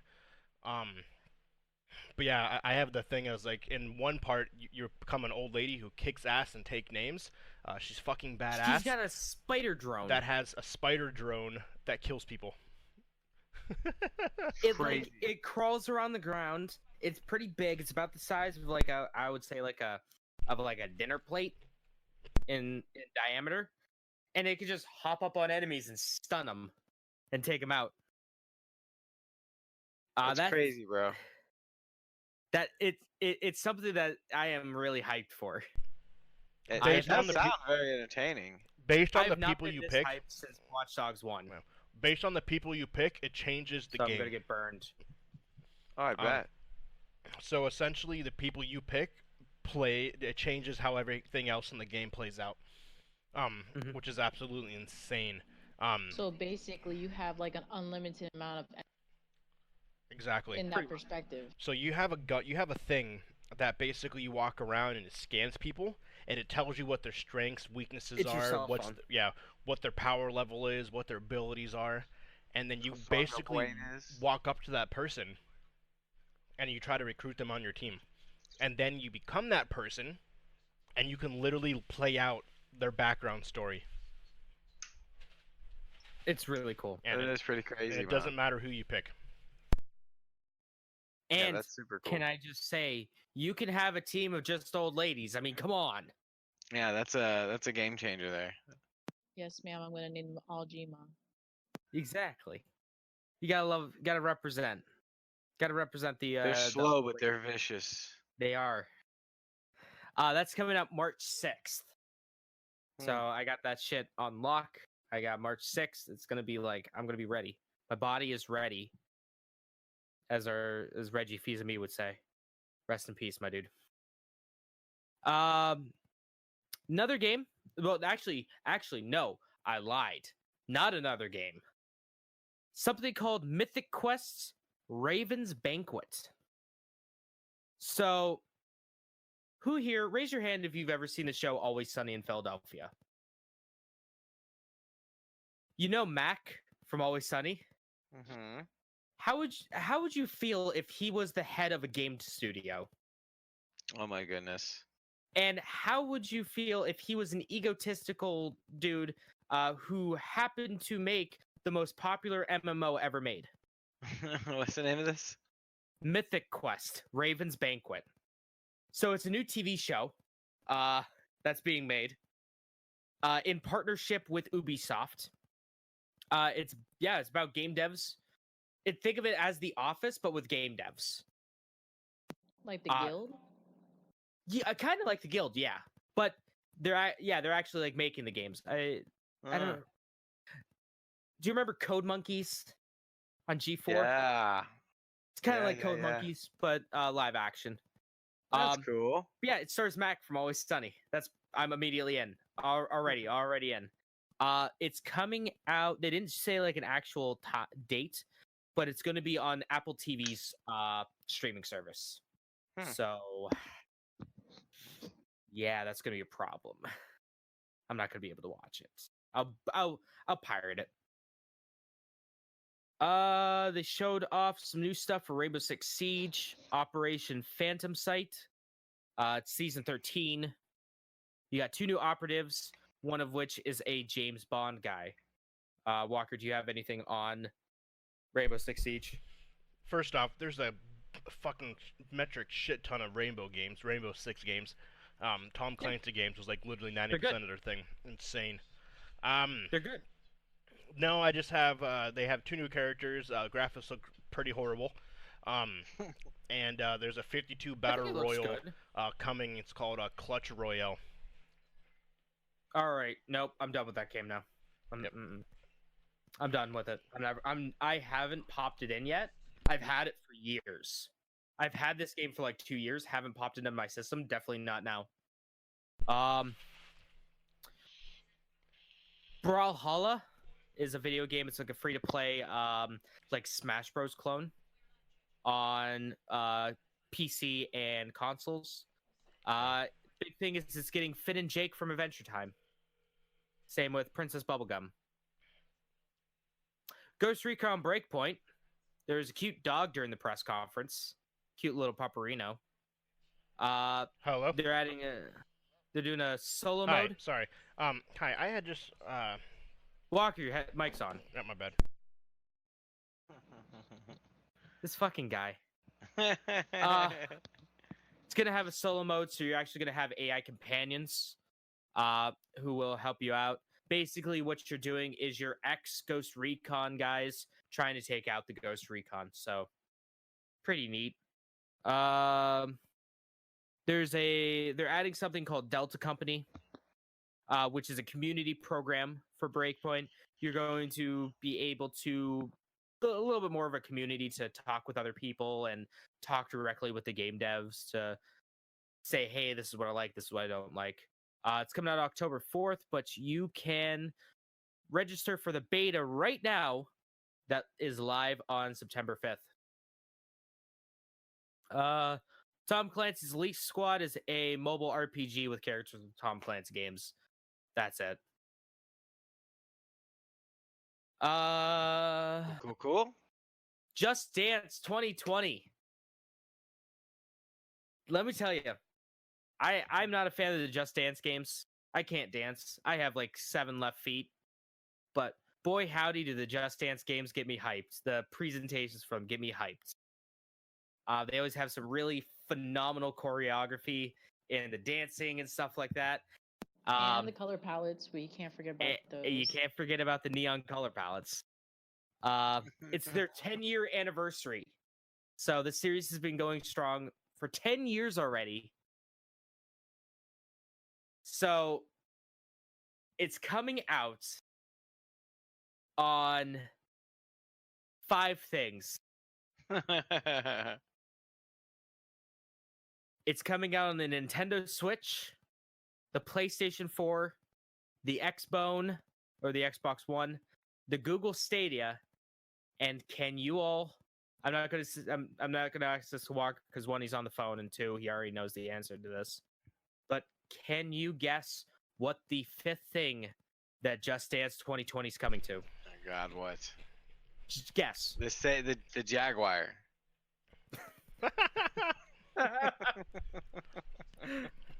All right, so we got the Jaguar. What's your guess? Wait, coming to what exactly? What systems is the Just Dance 2020 coming to? It's coming to I the believe that's the Switch. That'd be yep, Switch, PS4, Xbox. Xbox. I don't know about It's PC. coming to the Stadia. Genesis. No. What? What's it coming to? The The suspense is fucking Wii. Yes, The original Wii. The Wii. The Wii's been MIA for a minute. Yeah. I don't think they've got a 13 title in a while. years. It's been out. And you know what? Someone's still making games for it. Every year, I can expect 2 things. I gotta pay my taxes, and there's gonna be a fucking Just Dance game coming out for the Wii. I love it. I love it so much. I'm probably gonna buy it just for the fun of it. No joke. I will say, Just to say it. Game looks crazy. it was hilarious when everyone came out and they were dancing and singing and stuff. I was like, oh, it's amazing. Oh, it's great. This is 100% Just Dance. Just Dance 10. Next thing they showed off is a new limited game event for For Honor called For Honor Shadows of Hidekori. It takes place in a Japanese forest. There's a bunch of spirits. This going on literally down reminded me of Assassin's Creed meets Dynasty Warriors meets Sekiro. Shadows Die Twice. Like, it was literally a What's it combination of called? 3 games. Oh, you cannot be further from the truth. Oh, it looked exactly like that. It's not like that at all. I would say it's more like the combat style is more of Sekiro. Like, that would be the closest thing I could say to it. What game? For Honor. Oh, okay. The only like Dynasty Warriors comparison with it is that could be some like fights like with multiple people. But that's about it.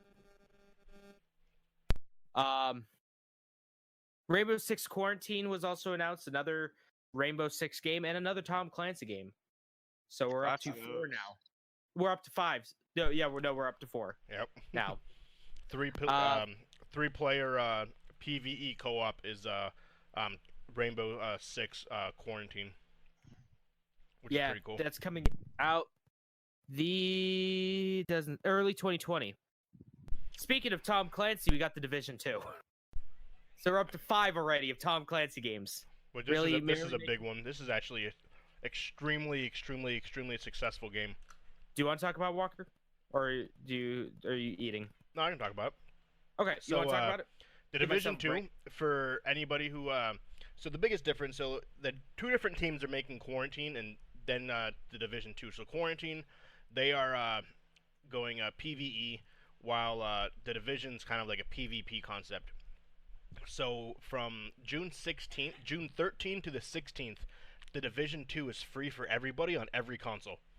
So if you want to try it out, go ahead and download it. Major updates, because right now the Division 2 takes place in DC. And they're kind of more or less be releasing 3 different episodes that kind of take place throughout the next year and a half. They're leaving DC and expanding on the rest of the world. So July, episode 1, there's going to be new missions. They're leaving DC and entering the woods to bring down a traitor, basically in their own ranks. You will be in the National Zoo, as well as you also be a part of what's called a Kinley College. So that's kind of cool. So you have a couple different layouts and a couple different things to partake in. Episode 2 within fall. The cool thing about Kinley College, though, that I don't know if you have written down, is that it's more like it's more open, and you have to use like investigation stuff to solve what happened. Exactly, which is pretty awesome. So this fall you have the next expansion. The Pentagon will be added, and you can actually fight inside the Pentagon, which is huge. The second raid will also be a part of it because the first raid was huge. It's 8-player action, so you can have 8-player teams. And episode 3, which comes out next year, what appears. So essentially, the trailer kind of ends with saying that basically we have to go fight one of your own, and the background looks like you're walking into New York City. So you have a bunch of skyscrapers. Is it still like Dark Zone, or is it like? I think there is still the Dark Zone. So like the multiplayer and all that stuff is still gonna be active. Yeah. Yes. Cool. These are just, I think, the expansions, more or less. And with that, because of the success of The Division, they are making a movie. Directed by my boy David Lynch. And it is going to be a Netflix exclusive with Jake Gyllenhaal as the main character, which is huge. Netflix and chill night, guys. Heck yeah, man. You know it. That's really I have about that, and it kind of goes on. Then I have the Ubisoft. Their online the stuff. Uplay Plus? Yes. So Uplay Plus, if you like Ubisoft games, this is the service for you. It's PC subscription service because everyone has those. Jesus Christ, we got so many now. You can get access to premium editions of games. There's over 100 games that you can play. It's only $15 a month. You get new releases and classics coming out September. And Uplay Plus will be available on the Google Stadia in 2020. Cool thing too about all of this is that it includes the Division 2, the Assassin's Creed games. So it's pretty awesome. Prince of Persia Classic. And it includes classic games, everything like that. So it's pretty it's pretty big. It'll definitely be worth getting, especially how big Ubisoft is, especially with Assassin's Creed games and the Tom Clancy games. Mm-hmm. And they all come included. Yep. Guys, let's talk about a game that's near and dear to my heart now. I had that. I was like, I'll let James talk about this. A game that is near and dear and is right now a game that I absolutely love, called Roller Champions. I'm going to go more in depth on it this Sunday when we talk about our weeks, because that's going to be a big part of my week. But it's a sports ball game, mixed with inline skating. Yes, this does look awesome. So it's roller derby, but you try to throw a ball into a hoop. So it's roller derby is amazing. Like, are they going to wear skimpy outfits as well? Some of them do. About that. Some of them do. Like I said, I'll go more in depth on it. I'll talk about my experiences with it, playing it for a few hours on Sunday's podcast. But that's the alpha is available right now for only a few days on PC. Have to download the Uplay client, but who cares? It's really fun. I definitely recommend it. And then they showed off Gods and Monsters. What I have of that, I was like, it looks like Breath of the Wild. Not interested. It's about mythical stuff called Gods and Monsters. Pretty much. It's coming out February 25th. What kind of platform are they using? What do you mean? The Gods and etc. That one. Like what kind of game platform is it? Like side scroller? Is it? Open world action adventure. Okay. It looks like, at least. They just showed a trailer of it, so no actual gameplay. But I would assume it's like an open world, like Legend of Zelda. Or more serious. Yeah, it looks like it's looks like it's using a modified version of the UbiArts engine. Okay. But think of Breath of the Wild, kind of like cell shaded. All right. I have a request. Let's talk about Nintendo next and Square. Oh. And Square Enix last. I am wanting the Square Enix so bad. I was just Uh, um, I have to leave really can't quick to go contain it. get cause fucking Grubhub forgot half my order, Oh, and good. they won't go pick it up, so I have to go get it myself, What and it's asshole? about 5 minutes away. Okay. So I'll let you guys talk about Nintendo, and then we'll do Square. If you start talking about Square, leave the two biggest games to the very end. Okay. Wait, Well, I don't have any what notes on exactly? Square, so. Because Okay. they're all big games. I'm sorry. I know you guys. I know you want to talk about it, but I don't Well, think. I'm sure. I'm Itching sure for it. I'm sure we can milk Nintendo for. Well, we got the PC gaming show too. I can talk about Yeah. Shenmue 3 a little bit. I'll be back in 10 minutes. I'm still gonna be Okay. recording, but I will be mute. Okay. So how about that Jeremy Walker guy? What a fucking asshole, am I right? It's like he knew. Okay, so PC gaming show. I just skimmed through it to keep my sanity. Showed off a lot of stuff. I can't do it. PC gaming show. Yeah, it was all focused on just PC games. I didn't like see the any of that. elites, like the master race. Pretty much. But the big thing they showed off, which is surprising, is they showed off Shenmue 3. So we in China, boys. We're in China Yes. now. I really did like the original. Boy, it doesn't look great graphically. Oh, really? It does not look great. There are times where it looks pretty decent, but boy, howdy, does it not look great all the time. For a game that's coming out November 19th, it it looks like a really good like PlayStation 3 or 360 game. Let's put it like that. It's coming to the PS4 and Epic Games Store. So screw you, Steam. Let's go onto this platform that doesn't work. The cool thing I liked about it is that pretty much after either before they showed the gameplay stuff or after they showed the trailer, they had an interview with the devs, which I really liked and I appreciate that. So we get to learn a little bit more about the games. Let's get into today's big thing, the Nintendo Direct. Now you both watched this, correct? Yes, sir. I screamed like a little girl at least twice. There were at least twice I screamed. Let's talk Super about Smash, amazing. There's a bunch of different ones. Let's talk about the first Smash Bros. Thing that opened it up. Fucking Dragon Quest! Dragon Quest characters! Finally! We were freaking out. Finally! Because what they had to do... At first I thought it was Dragon Ball Z characters. I was like, is that Trunks? Who is that? Well, I mean, hey, they're both by Akira Toriyama, so it's kind of basically the same. Yeah. And then I thought it was then a character maker, and then we were both wrong. Yeah, we thought it was character makers at first, which I'm surprised they haven't done anything like that yet. They do.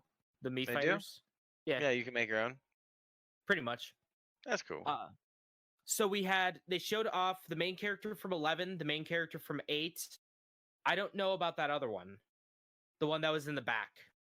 I don't know what Dragon Quest he was from.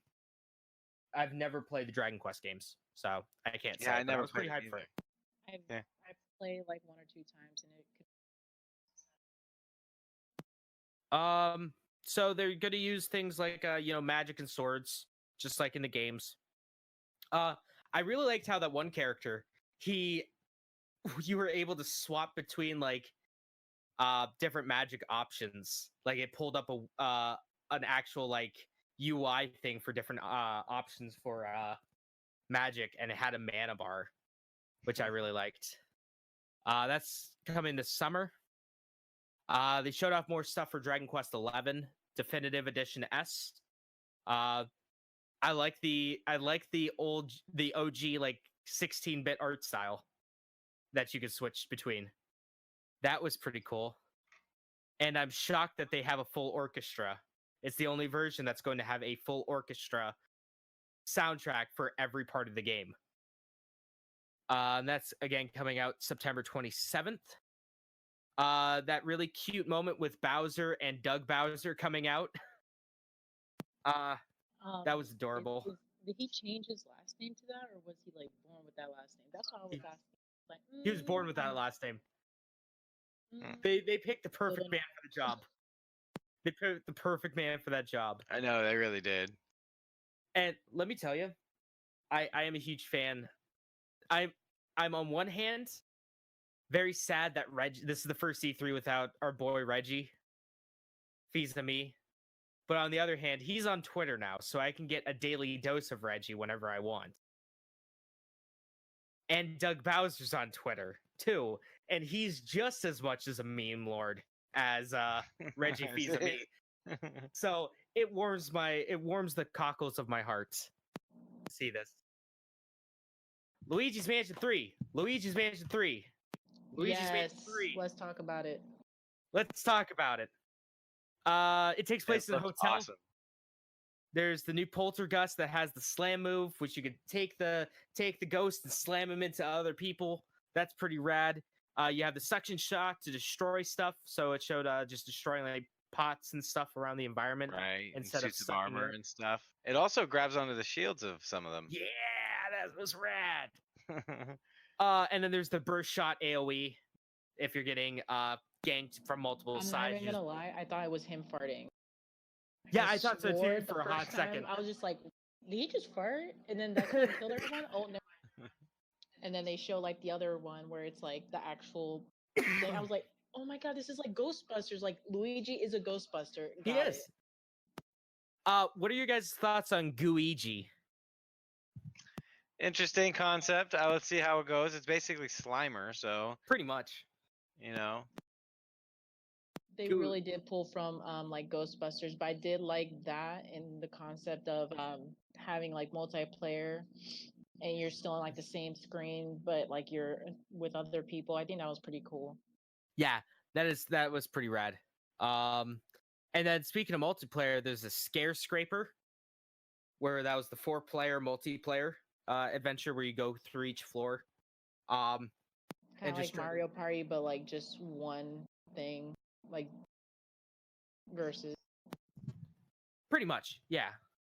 That's coming out sometime this year.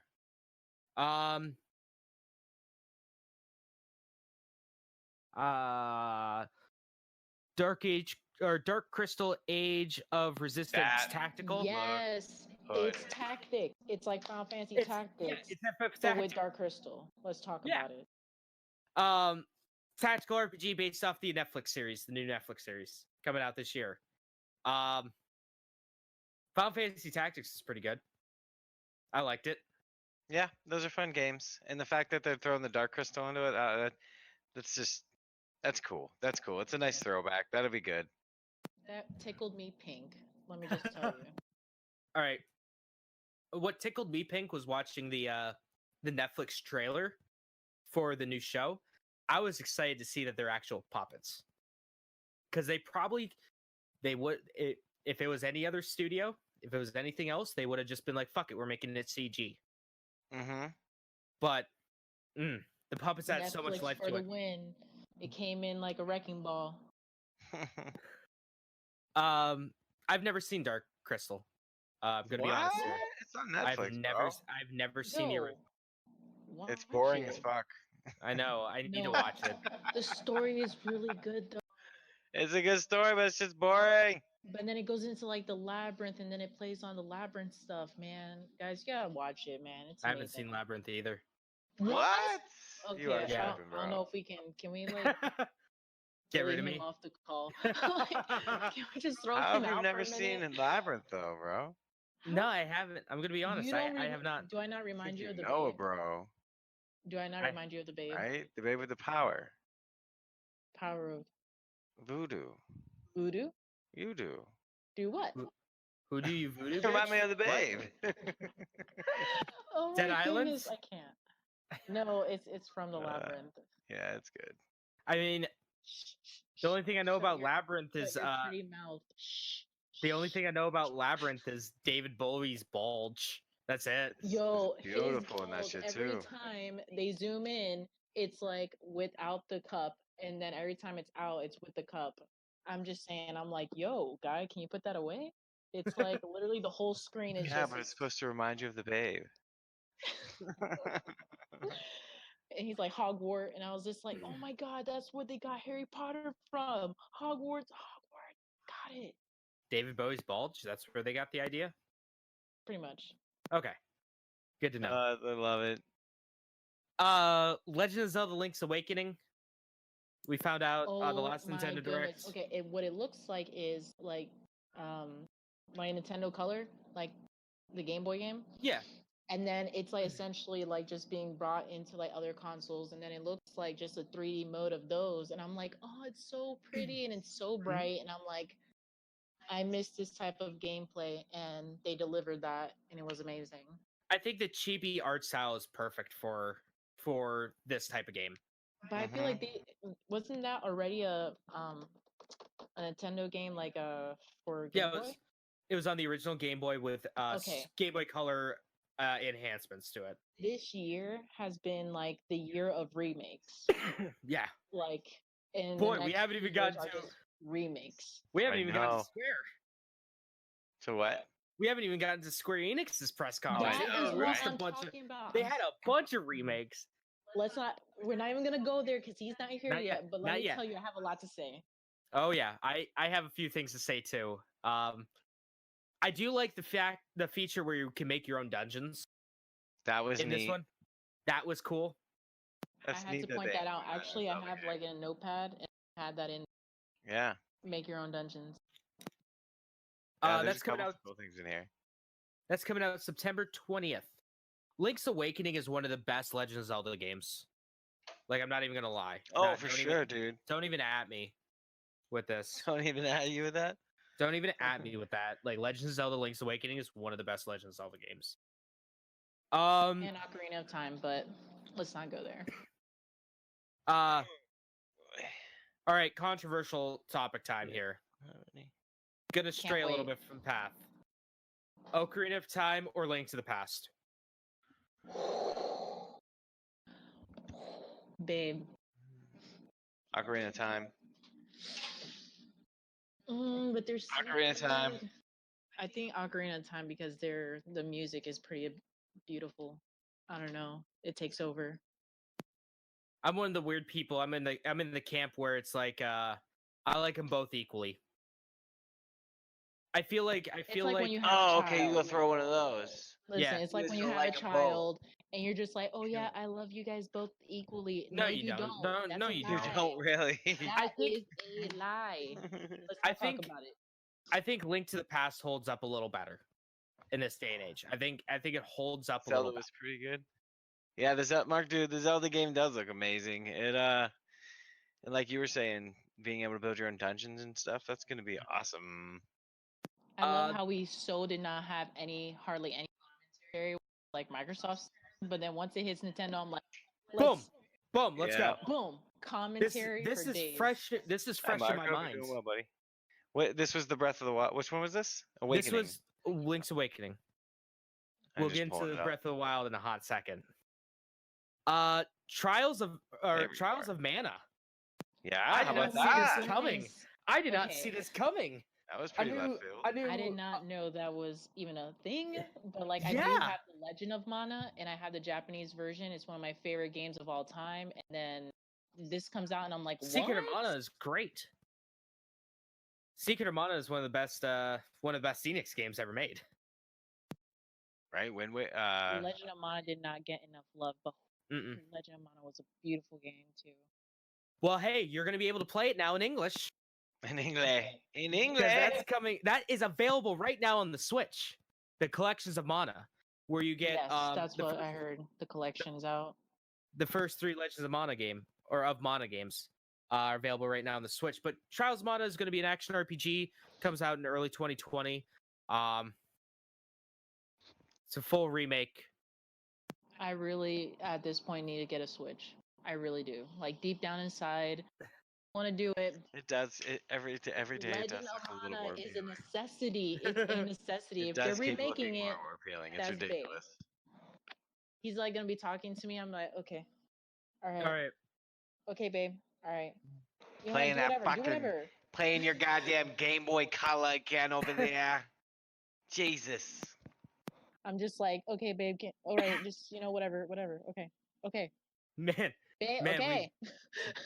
we bring up Nintendo, and you two just come to life now. I know, right? I'm doing. It's like you I were might be doing sleeping a that couple entire weeks. time. Listen, we were sleeping. sleeping. I was Like I working. was trying to keep up. I was like, the Xbox, no, but Xbox gay, not in even a good way. And then we got Nintendo here, like, bam! Hold on, we got so much shit to talk about. Another thing a surprising thing that they showed off was The Witcher 3 is coming to the Switch. Not impressed. That is, yes, it's the complete edition. We're not a Witcher fan, but For those people that are into the Witcher series, then that's probably what the hell is up. But which Witcher did you play? I played the newest one. I didn't like it. Oh, 3? Yeah. All right. I don't know why I couldn't get into it. I tried like 3 or 4 different times, and I just couldn't. I don't know. Maybe I'm just locked into Skyrim. I guess I don't know. I just couldn't. I was gonna say if you played the first one, you're not doing it justice. The first one's trash garbage. 2 and 3 are the best. Okay, now for those who do like it, the Switch, the fact that you can play The Witcher on the go, in like with those kind of graphics, the whole nine, it's just really amazing. Especially the mounting and all that stuff. And how really gigantic it is. It does. It does look like it will sync really well, and Nintendo did pretty well in that part. Mm-hmm. They showed off a new. Oh, that's coming this year, by the way. They showed off a new trailer for Fire Emblem 3 Houses. Yes, yes. He hasn't played Fire Emblem, but I played the one on the GameCube. Which one was that? Exactly. The one with Ike. Yes, and then Ike freaking comes out in Super Smash. I'm like, Ike, Bay, where have you been? So then, like, I was just like, okay. And then I saw Super Smash Brothers, saw Ike there, and I was like, dang, this is real deal stuff. And then they just pull out another Fire Emblem out their ass. I'm like,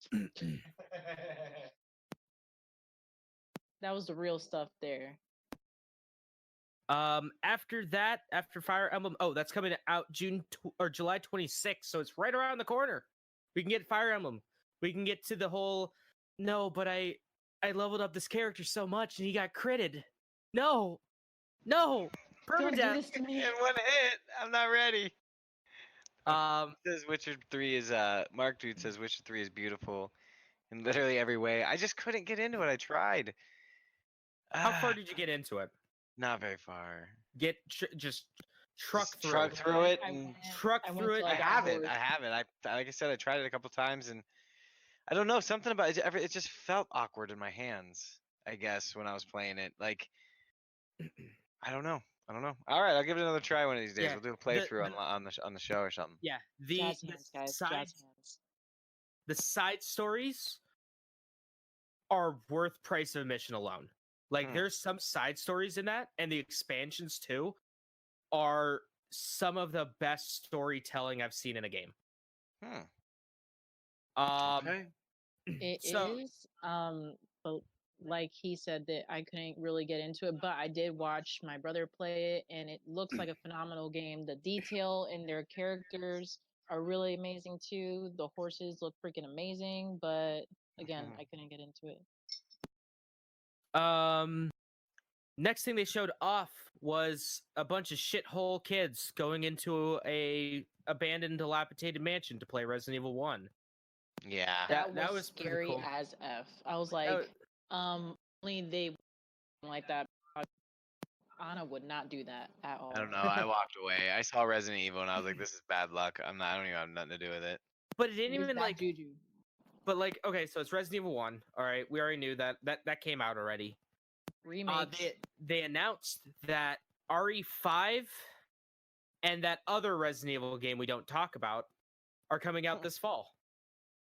So Resident Evil 5 I put a ton of hours into, almost as much as Resident Evil 4. Run to the house, Jill, run to the house. Like, my game glitched, and then he kept doing this little motion. He's like, Jill, run to the house, Jill. No, I got one better for you. because I don't know if I talked about this on the podcast at all. But my experience with Resident Evil 6 was so sullied that I don't think I could ever play that game again. So the Resident Evil 6, is that the one where you can do VR mode? No, that's 7. Like the newest one? No. 6 is the one that has 4 different campaigns. You play as Chris, Jill, and Jake, or Chris, Leon, and Jake, and then there's the Ada unlock one. But so I played through. The VR one was scary as F. It was. Let's not talk. Like, this is what they did to me. Resident Evil VR. So what ended up happening was they put the VR on my face for the first time, and then they're like, okay, so we're gonna play like the Resident Evil, and then we'll just switch between us. Great. We put it on there, and then they like covered my ears too, and then they covered like everything, and then they put me like right there, and I was just like, okay, this is getting super intense now. Then it got super crazy. I have the house right there on my shelf. Yeah, it's hard. Super cool. It's hard to see, but I bought the $180 collector's edition of Resident Evil 7. That came with the house. It's such a scary game, but it's fantastic. I love it. The jump scares are ridiculous, but at the same time, some of them were just creepy. Like all the bosses, I think, were the most creepiest bosses and very gory, like super gory. Resident Evil 7 was really good. It's not my favorite Resident Evil, but it was a really good Resident Evil game. The captain's back for anybody who wants to know. All right, hey. Just in case anybody was wondering. Hey, shitlord, we're talking about Nintendo. I know you're in my chat and watching a little bit. Yep, I seen it all. But Resident Evil 6. Resident Evil 6. I played through Gears of Evil, which was Chris' campaign. It was just a cover-based shooter. I played Quick Time Events, the game, which was Jake's story, and my favorite character in the series is Leon. So I saved Leon's story for last. And so I am just forcing myself to beat this game because I'm like, I'm going to get to Leon's and I'm going to have a good time. And I have a relatively good time with Leon's story because it's actually atmospheric. It's a little creepy. It's good.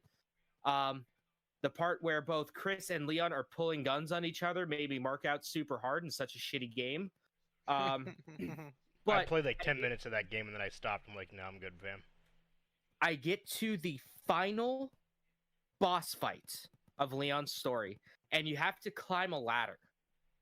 I would get halfway up the ladder, and a message popped up on my PS3. I got the collector's edition of that, by the way, to add more insult to injury. It was like $80. Wow. But I hate when you buy a collector's edition. The game is shit. It's just trash. It's kind of like what Square Enix. So that's gonna be a commentary there. The only good thing about it is that I got 1 through 5 for free on the PS3 with it, so that was the only saving grace of it. But I'm climbing up the ladder, and I get to like halfway up the ladder, and I get a message on my screen that says, "Save files corrupted. Please uninstall and then reinstall." And I go, "Huh, that's a funny little joke you pulled there, Capcom." April Fool's came a little early, it looks like. So I turn off my system. Turn it back on. Get to the same point. It pops up again. It pops up again, that same message. And I go, fool me once, Capcom. Shame on you. Fool me twice. Shame on me. Twice. So I started up again. In one #Bush. I started up again. And I get to that exact same part. And it says that same message one last time. And I go, fuck this. I press the eject button on my PS3, rip out the disc, and frisbee that fucker across my house. I'm like, I am not going through that entire game again just to play the last part and then get to the Ada missions. Not worth it. I love Ada. Ada is bae, but not worth it. All right. Anyway, next up, something that made me mark out pretty hard. No More Heroes 3. No More Heroes 3 Travis Touchdown has returned. This time he is not striking again. He's striking way more times. It's traditional No More Heroes, like third-person action game. You have a robot suit, which is pretty cool. That's coming out next year. One of the biggest surprises of, I think, the show as a whole excluding the thing that's about to come up. Well, the next two things that were going to come up. They're making a new Contra game. Yeah, I seen that. That looks pretty neat.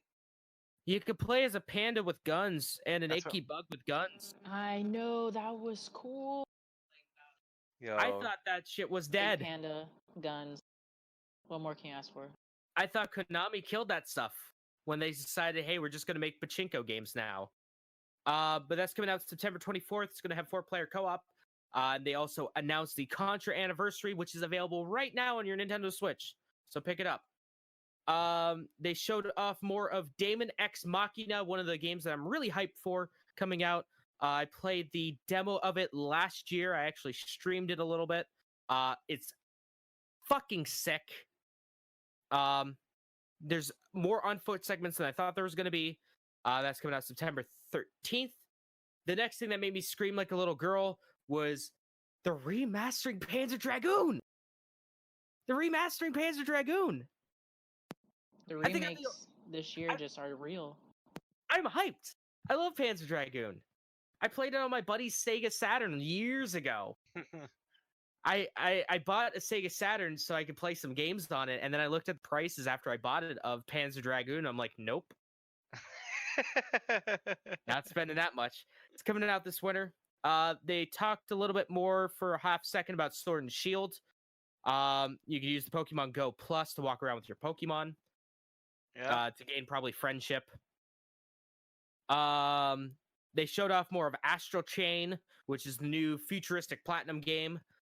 You stands basically they're stands from JoJo's Bizarre Adventure, Wait, hold called on. Legions. With the Pokemon Sword and Shield. Oh yeah, sorry. Before you just leave, I just want to let everyone know that having a Pokemon and then you just shake it and they hear them. Yeah, I forgot about that. I thought that was super cute. Like, oh, you can have your like character with you. Like, I would like to have like an Eevee just chill with me all fucking day. But then we had Nessa, which is one of the NPCs that you're playing, and she just freaking kills it with her freaking bringing this huge Pokemon. It felt like more like Yu-Gi-Oh. Yeah, the For Pokemon. Like Pokemon just was like, you know what? Let's throw in some Yu-Gi-Oh shit in here. It's gonna be boss, and then that's what happened. I was like, dang. Dynamax about it. Pokemon, yeah, the Dynamax stuff. We talked about So, that I think last that was week. pretty cool. Or Sunday. Exactly. But the actual gameplay of it, I thought that was pretty cool. It's very like 3D. I feel like it's getting more toward like Tales games and stuff like that because it has like the characters are out more. Like, Yeah. I don't know what to say about that. It's like graphically, it's like more 3D-ish, Mhm. and you can like really feel like you are the character. Yeah, you have full camera control. Yeah, so I little thought bit that was more really immersive. cool. That Pokemon finally got with the program. Got with the times. Yes. But Astral Chain is coming out August 30th. You fight a bunch of different monsters. It looks rad. It's by Platinum, so it's going to be good. They haven't failed me yet. Oh yeah. Empire of the Sin was announced, made by Paradox Interactive. Top-down Mafia game coming spring. Marvel Ultimate Alliance 3. They showed off some more stuff. Things like Ghost Rider's in it, Elektra's in it, Spider-Gwen's in it, Guardians are in it, Thanos is in it. They're going to have expansion pass that's going to have Marvel Knights, X-Men, and Fantastic Four stuff in there. That's coming out July 19th. They announced another Legend of Zelda game this E3. I never thought it would happen, but there's another Legend of Zelda game coming out called Cadence of Hyrule. It's by the by the crew that made Crypta the Necrodancer. Same kind of gameplay style. You play as Link or Zelda. Move into time with the beats and attack with the beats to do most damage. Showed off some stuff about Mario and Sonic at the 2020 Olympic Games. It's coming out this November. Was such a cool intro. The looks freaking amazing. I'm like, bet. What's up, Dr. Robotnik? Let's talk about this. Let's be on my team. Get Tails in here too. But then I really want Mario. I want Luigi mainly. Those Olympic games are always fun. Dr. Robotnik. I have never seen the Olympic Games. I never even played one. But when I saw it, I'm like, okay, so we're getting this too. Let me mark that on our list of games that we're gonna buy. The original ones on the Wii are pretty good. The only thing I could think of when I saw that opening thing where it was shirtless Eggman is the clip from one of the Sonic fan dub, the Sonic 06 fan dub video, where Dr. Eggman is standing in front of his computer and goes, who the fuck put my nudes online? But that's coming out in November. It's going to have skateboarding, which is pretty rad. I missed my Tony Hawk. It's going to have online, retro style, rock climbing, rugby, my personal fave, soccer. And yeah. Item number 3 that made me squeal like a little girl. Animal Crossing New Horizons. Yes. The moment I freaking... The second that lady went Nook Inc. Did you see it, Animal Crossing? Yeah. The second that lady went it looks awesome. Nook Inc. I was like, oh, Animal Crossing! Takes place on like an island, a deserted island. You can build stuff. I really liked how they were able to build like different things in your yard. You can build different things in your yard. Yeah, like your encampment looks pretty cool. Fishing, do all that stuff. You can chop down trees. Yeah, that's pretty cool. Dig up trees, which is huge. Replant them. Full tree. Yep. Animal Crossing's 2 New Horizons. It's online and it's coming out March 20th, so it's a little bit later than they said. But you know what? They did say they wanted to release it this year, but unfortunately they had to push it back because they want to make sure that the game is done right and they're not rushing it, because it was supposed to have a September 2019 release. Hey man, as long as I'm getting a new Animal Crossing and they say it, I don't care if it takes until March. I will wait. And then you honestly have like a better take on it too. It's like a breath of fresh air, like a calming game like that. After I love Animal Crossing. Do like Ex Machina, all kinds of like really intense gaming, and then you go to Animal Crossing, you're just like, I get to weed back and make some plans. I can weed. Exactly. Hey man, exciting. Animal Crossing lands are it's a massive business, really. So much. It is fun. What the fuck are you taking shots of, Walker? Medicine. Okay.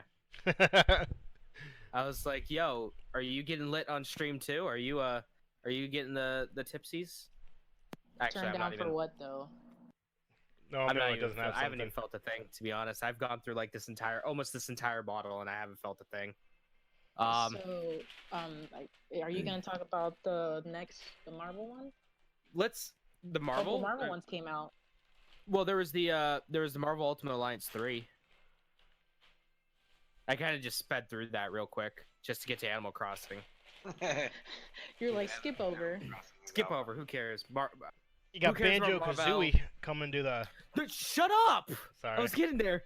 That was his last Squa moment. Don't take this away from him. Don't take this. No, that was like my second to last. The last thing was the thing that my last Squa moment. Really quick, let's go through some of the other things that they showed off. They just kind of went through a whole bunch of different games that they're coming out on the Switch. We got Spyro, Hollow Knight Silksong, Ni no Kuni, which, yes. Minecraft Dungeons, yes. Elder Scrolls Online Blades, or Elder Scrolls Blades, My Friend Pedro, Doom Eternal, The Sinking City, Wolfenstein Youngblood, Alien Isolations, Crystal Chronicles Remake, Dragon Quest Builders 2, Stranger Things 3, Just Dance, Catan, Super Lucky's Tale, which is surprising, Dauntless, and Mario Maker 2. Let's get into Banjo, finally in Smash! Took him only 1,000 years. Listen, like, as soon as like it popped up, I'm like, is this like Duck Hunter? And then I was like watching it, and then it was Duck Hunter. I knew it was Duck Hunter. And then, I saw that. Isn't Duck Hunter already in the game? Feathers. Yeah, he is everywhere. I saw that when they first showed that. I'm like, no fucking way, no way. And then it showed it was Duck Hunt Dog, and I'm like, you motherfuckers. Well, the first. I love the face on Donkey Kong, and they're like, what? So what? I don't know. What? I don't know if you noticed it, but they kind of tipped it off at the beginning, where when Donkey Kong, Diddy Kong, and King K. Rool are just kind of hanging out, you see that gold thing go across the bottom of their floor, and it's a fucking Rareware symbol logo. And I'm like thinking back on it, I'm like, that was the Rareware logo, and I didn't think anything at the time. And then when Banjo came down from the sky like a god, ascending upon the earth, for him. I was like, Banjo's in Smash! And I think my neighbor heard me, or someone in my neighborhood heard me, because I think I heard someone go, "Shut the fuck up!" Because I was just screaming so loud, I was so hyped. We were hyped too. I saw a video on Twitter of the Nintendo store in New York City, because they always have that broadcasted for E3, and people go there and just watch it. That store shook because of the people so screaming. Much. Oh Dude, man, it's coming out fall. Yep. My notes are Crazy how Banjo. much stuff is coming out. My notes are Banjo and Smash, then in all caps with like 17 exclamation points, Banjo and Smash, and then and fall. And then finally, to end the show, they show very, very cute short-haired Zelda and Link just hanging out in the spooky cave. And then you see that grotesque decaying corpse that just opens up, its eyes light up, and it's super spooky. And then it goes Breath of the Wild sequel in development.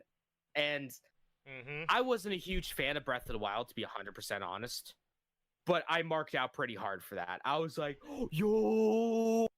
I know, like, Walker looks like he didn't really like Breath of the Wild when we first was talking about it, but I'm like, when I was looking at Breath of the Wild and played a little bit into it, I was just like, I really like this game. This game is boss. It won a ton of Because awards. it's just so many things. It's like, and Angry Joe on YouTube, he also was just like, he made even a skit about it. It was freaking adorable, and it was like, you know, throw a hand in there, you're just making your food, and you're just like freaking talking to Zelda, like, what the F? And then you're just like trying to make your food, trying to get up there. I was just like, man, they really intensely did like an RPG about this. It's really interesting. It was a fantastic game. It's just not my cup of tea. Yeah. It felt like way too much like a Skyrim, which I don't like. So it's kind of like it. I can see where people enjoy this. I can see where it is. And I put probably about a good 20 hours into that game. So I got a good, healthy chunk of that game. It just wasn't for me. I really like the puzzles. The puzzles were super intense, but you could just like skip the whole game and just like turn right here and then just beat the final boss. Just saying that. The speed runs are like an hour and a half long. 11 for the follow. It's incredible watching the speed runs for it. Thanks for hanging out watching the podcast. That was Nintendo. Nintendo. Okay, let's get to the real stuff. Let's get to Square. So ending our amazing episode of the Level Unlock podcast, we are going to end with a banger. Good old Square Enix.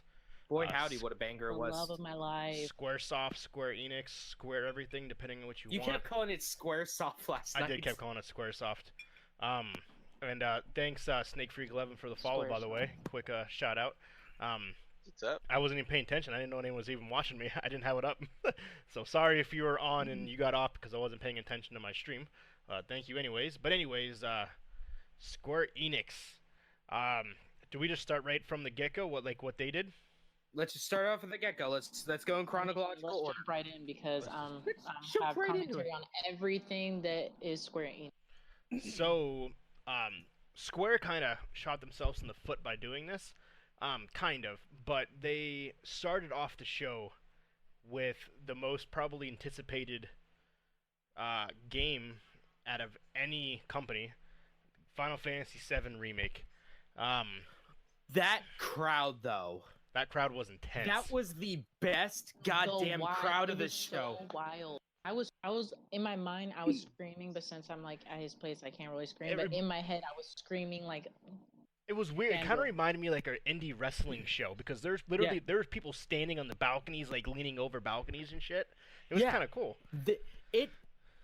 That got me hyped for games I don't even care about. Yeah. Like that one World War II first-person shooter. The crowd was going crazy for it, but you know what? I was hyped for it. But yeah, it was intense. I wasn't. I kind of like how they kind of just anybody kind of hang out wherever they wanted, whatever they were feeling, which was pretty cool. So the Arid scene, they did a little bit of the remake scenes. They were super iconic as well, and the gameplay looks. I thought it was gonna be like Final Fantasy 15, but it looks like a mixture of Final Fantasy 15 / like Kingdom Hearts. I was shocked by how it did the was like the precision mode. Yeah, where you get to slow down and actually pick. It's a mixture of the classic, or of the more modern like turn-based and the turn-based stuff. Yeah, which I thought was great because I was worried about that for a second. Yeah, I'm like, I couldn't handle like it not being a turn-based game because I'm like, this is what made you a thing. At the same time, they really can't though because that's such an old, outdated tech. Bullshit. But they need to. Octopath Travelers. Yeah, but at the same time, it's not an exact replica of the game. That they're calling it a remake for a reason. No, it's not. So, and all their other Final Fantasy games that come out now are the hack and slash types. So, I feel. So the concept I took a lot from 15, but if you ever played Final Fantasy 13, where you start attacking the characters, that's when you start seeing like the numbers and how much damage you're doing ticking away. That comes from Final Fantasy 13. Being able to run around the character where you can basically like stab its butthole when they can't attack you is from 15 in Kingdom Hearts. I love how it allows you to play the characters simultaneously. So you yes, it's so fluid. I loved it. And how you have really cool. Barrett taking his handgun, his arm gun, and just lasering the guy, while Cloud, you switch to Cloud, and you're running behind the giant monster that's distracted, and you start hacking and slashing. The character turns around the Cloud. You go back to Barrett to start shooting him. That is really cool. Laying it down. But Tifa got me real quick, I had to make this commentary because it's like anticipated commentary. Yeah. Her boobs got a reduction again, just like in having children. What the F? She had big boobs for a reason. That was her character. I feel like it was a part of her model. And then having children came out, they're just like breast reduction. Yeah, but how much of that is fan service like, though? What is this? How much of that is fan service though? Like eliminating as much like all the fan service. But it would kind of be like in anime, you have a very specific character that has big boobs, that has like cleavage, and they redo it, and it's just like flat-chested person. And everyone's gonna be like, "What?" I get that. I mean, I don't know. It just killed me. It really did. Yeah. I was just like, Tifa, what happened? With Attack on Why Titan, your boobs keep getting smaller and smaller? I didn't like that part, but other than that, it was amazing. And I like what it actually makes me want to play Final Fantasy VII now. Go ahead. Sorry, James. I keep saying this all the time. Final Fantasy VII, great for the time, not great now. It's fine. It's a fine game. It's hard to get into it now. It is. It's older when you got square hands and stuff like that. Animation's a little rough, but it's gonna be phenomenal. And like James was saying, so you have in the original one, if you ever played it, you have materia. You can throw fire, ice, different things, and from the look of it, you're only allowed 2 materia, because first at least. Yeah, because in Cloud's sword, that's where his materia go, or inside of his sword. There's only 2 spots. You will be able to summon, because if you pre-order it, you get a free chocobo summon. So they will have that. Yeah. What? I did not know that. Yeah. Thank you for telling me. But yeah, so they actually have a mode, what James was saying. So it basically freezes and slows down time, allowing you to go through the different menus to click summon, click this summon, so that way you're not like, fuck, I'm trying to summon this character, but I'm getting shot. It reminds me a little bit of like how Chrono Trigger, you could do either the active time battle or the like the passive time battles. Yeah. And essentially what happens, you just press square, and it does a hack and slash, and it builds up meters.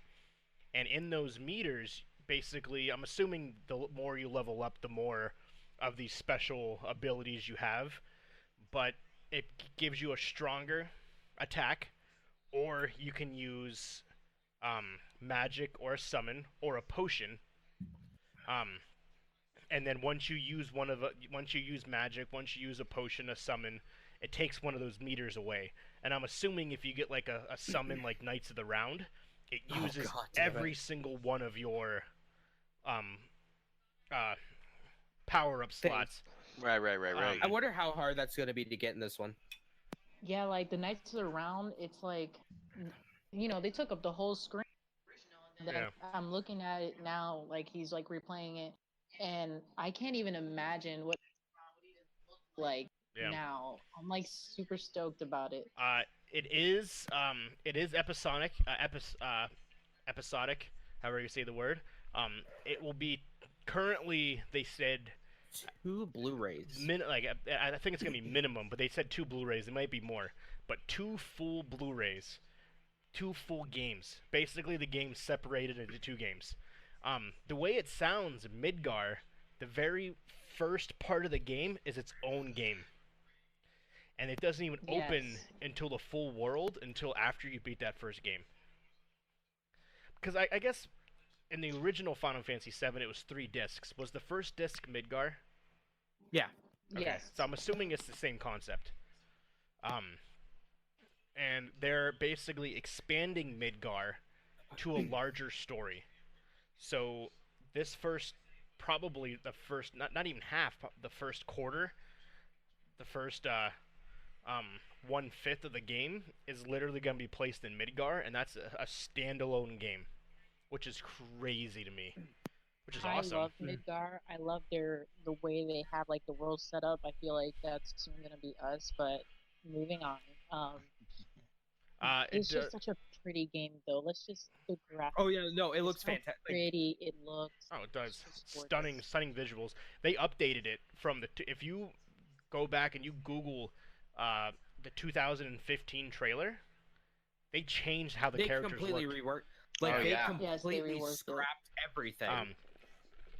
Yeah, every character doesn't even look the same, which is phenomenal. Right. I like it. But yeah, March 3rd, 2020, Part 1 of Final Fantasy VII Remastered comes out. Not remastered, remake. Can we talk about the different editions that are available? Oh, it's gonna be really quick. And it has confirmed it's on the PS4, the Xbox One, PC, and the Switch. See, not the Switch. No. I didn't see Switch and I didn't see Xbox. Oh, sorry, I saw PS4 and that's PC. For another Final Fantasy game. Sorry. Yeah. Sorry. Yeah, this is just PS. From what it said on the Square event, which is what I'm going to take into account, is that's for Xbox fans. Yep, PS4 and PC. I can't see it coming to Xbox. It won't, because it's such a huge like PlayStation thing. When I saw this, I was like, this isn't right. But I'm reading that's for another Final Fantasy game way later. There's no way the Switch could handle that. No, this is for a. This is for a different. Yeah, this is for a different Final Fantasy game that's being remade. You would have like 15 cards. I'm gonna get the collector's edition. Let me just. But yes, there is. Just gonna stream it. So there is 3 different versions that you can pre-order. You want to go into them, James? Yeah. So let me just pull up the Square Enix store real quick. There's 3 versions. There's the standard edition, which is just the game. Just the game. There is the deluxe edition, which comes with the soundtrack and a steelbook. And a steelbook. I forgot about the steelbook. And then there is the first class? First class edition. Oh fuck, not studios. I want store. Fucking autocorrect. So I hope it's a better steelbook than the Kingdom Hearts 3 one because. The Kingdom Hearts 3 one wasn't great.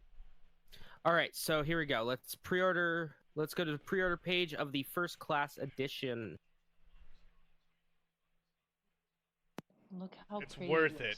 I know, it looks crazy. It's so gorgeous. So the base game is $60, which is the normal. Deluxe edition is, what did that say, 80? I think it is $79.99, $80. Yep. And then here it is. Here is the first class edition. What you Wanda. get is the soundtrack, the steelbook, which looks fantastic. Sephiroth's on there. Yep. Strategy guide. The strategy guide, the DLC stuff, the summon materia DLC. So there is a Chocobo Chick, a Cactar, and a Carbuncle. And then you get a pretty big sized Cloud riding on his motorcycle figure. It's huge. It looks huge. Is that like $2,000? How much is it? $330. I'm getting it. I'm getting it. Oh my gosh! Yeah. You can get part of our rent. Let's do it. I can't even think of any game that I would spend $300 on. I would. You're paying Obviously for this that. one. You're paying for the statue. That's essentially what it comes down to. Yeah. So I text my buddy that. I'm like, this looks rad. And I texted this to him last night, and then when he wakes up he texts me, he's like, dude, I need it. And then a few minutes later he goes, I bought it. And I'm like, wait, you bought it? I didn't even know you could pre-order right now. Yeah, it came live last night. Yeah. I go, you pre-order the collector's edition? He goes, yeah. Don't tell my wife. And I'm like, Dodge COD. It's okay. I was like, what He the already fuck? knows. Yeah, my wife finds out if I do Wow. that, she's gonna kill me, but I have to do it I anyways. thought I spent a lot of money on my like $180 on Resident Evil 7 collector's edition. That collector's edition, that was pretty sick. It is pretty sick. That But yeah, freaking haunted house is awesome. But that game will be very huge. The whole crowd, I'll just pick put it it in up. I'll pick up the perspective. deluxe edition. That crowd was honestly the most hyped for that. Everything, they were just non-stop cheering the whole time. and It was- FF8, yeah, FF8, they were huge. They were hyped about too. Hey, So- we're not. Hold on. We're I not mean, even spoilers. Yeah, I no, mean, so I was like, we're spoilers. not there yet. there yet. We're not even there yet. Spoilers. There's the what? Yeah, I didn't even see that. What? Final turned down for Fantasy. what? We'll talk about it in a That's- second. All right. So Uh, what's next? What Coming did soon. I don't have the order that it came out with, unfortunately. I just That's- I'm all that's over fine. the place. Just do 7, so let's just 8. let's just do 8 then. So Alright. Woo! Final That's one of my Fantasy favorite 8 ones. is being remastered. finally?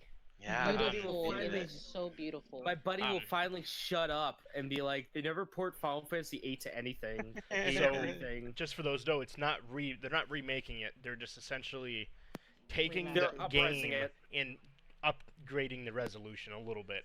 You can't really upgrade the resolution too much on a 20-plus-year-old game, 20-year-old game. No. Yeah, bro. They're up probably there. they're probably 18 redoing up the there. textures to be 1080. Yeah.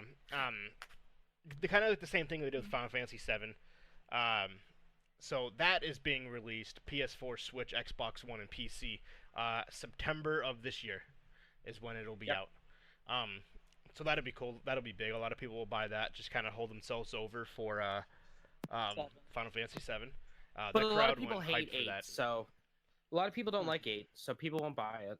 Well, you know what? Since it looks pretty, I think a lot of people will give it an A for effort. 9, I think, once they do that, that'll be big. A lot of people love 9. Yeah.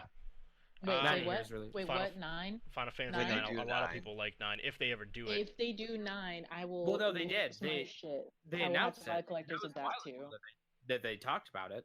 Did they? Yeah, because it was 7, 9, and 10 that were releasing on. They ported it to the Switch and Xbox. Oh, well, maybe they already did 10 then. I mean, maybe Yeah. maybe 9's already out. Yeah, they I did thought I heard what? something about it. I don't know. No, y'all Uh, gonna have to look that up. Final Fantasy Crystal Chronicles Remastered. Yeah. Finally, it's playable. Yes, it is coming to mobile, in addition to the Switch and the PS4. You'll finally be Sounds able to good. play it. I'm feeling it. So that I is did that. not like Crystal Chronicles too much. Didn't care for it, but I got hyped for it though. So that's gonna be freaking awesome. Staying with the Final Fantasy culture, Final Fantasy 14. That's what I'm talking about right here. They are Real stuff. getting their expansion. Trying to figure out. I don't remember the name is. Stormbringer. Shadowbringers. Shadowbringer. There you Yeah, go. that's what it is. That comes out July the series. 2nd. It is the 3rd expansion of the series. Fourth. Fourth, yeah. Fourth, If you count Realm Reborn. It has they talked about Final Fantasy 14. I think it's got 20 million people that have played it or something crazy like that. It was some astronomical number. It was like insane. One of the top most successful MMOs. Yeah, out there, which is amazing. Man, let me tell you, the director of that, he seems so happy to be there. He was so excited. Oh, they all were. It was phenomenal. Yeah, 2013 is when it originally launched, a Realm Reborn. So well, that was the Realm Reborn. It came out before that was original Final Fantasy 14.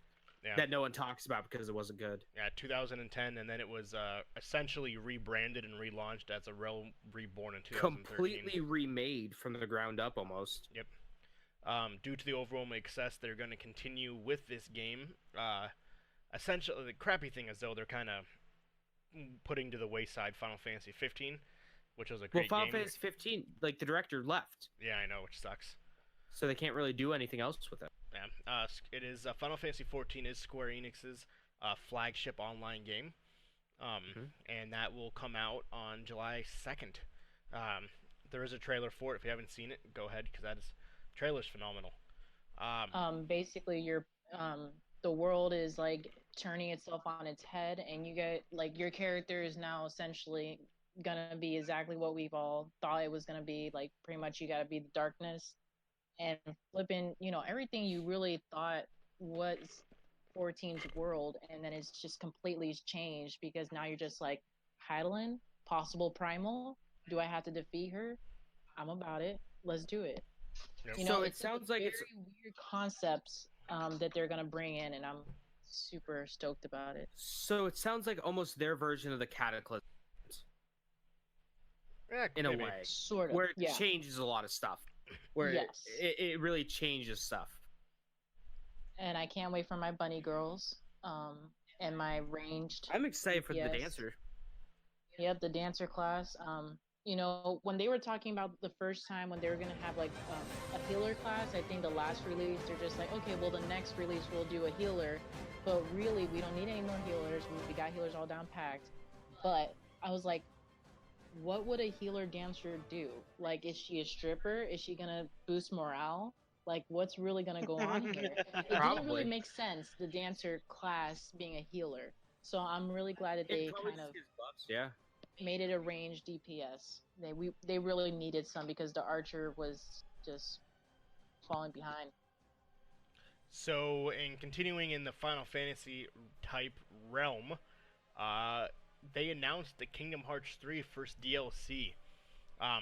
It is called Remind. No. That was probably the most the quietest the crowd was that entire event was the Kingdom Hearts 3 stuff. I was so disappointed in Kingdom Hearts 3. Everyone was. I played through it.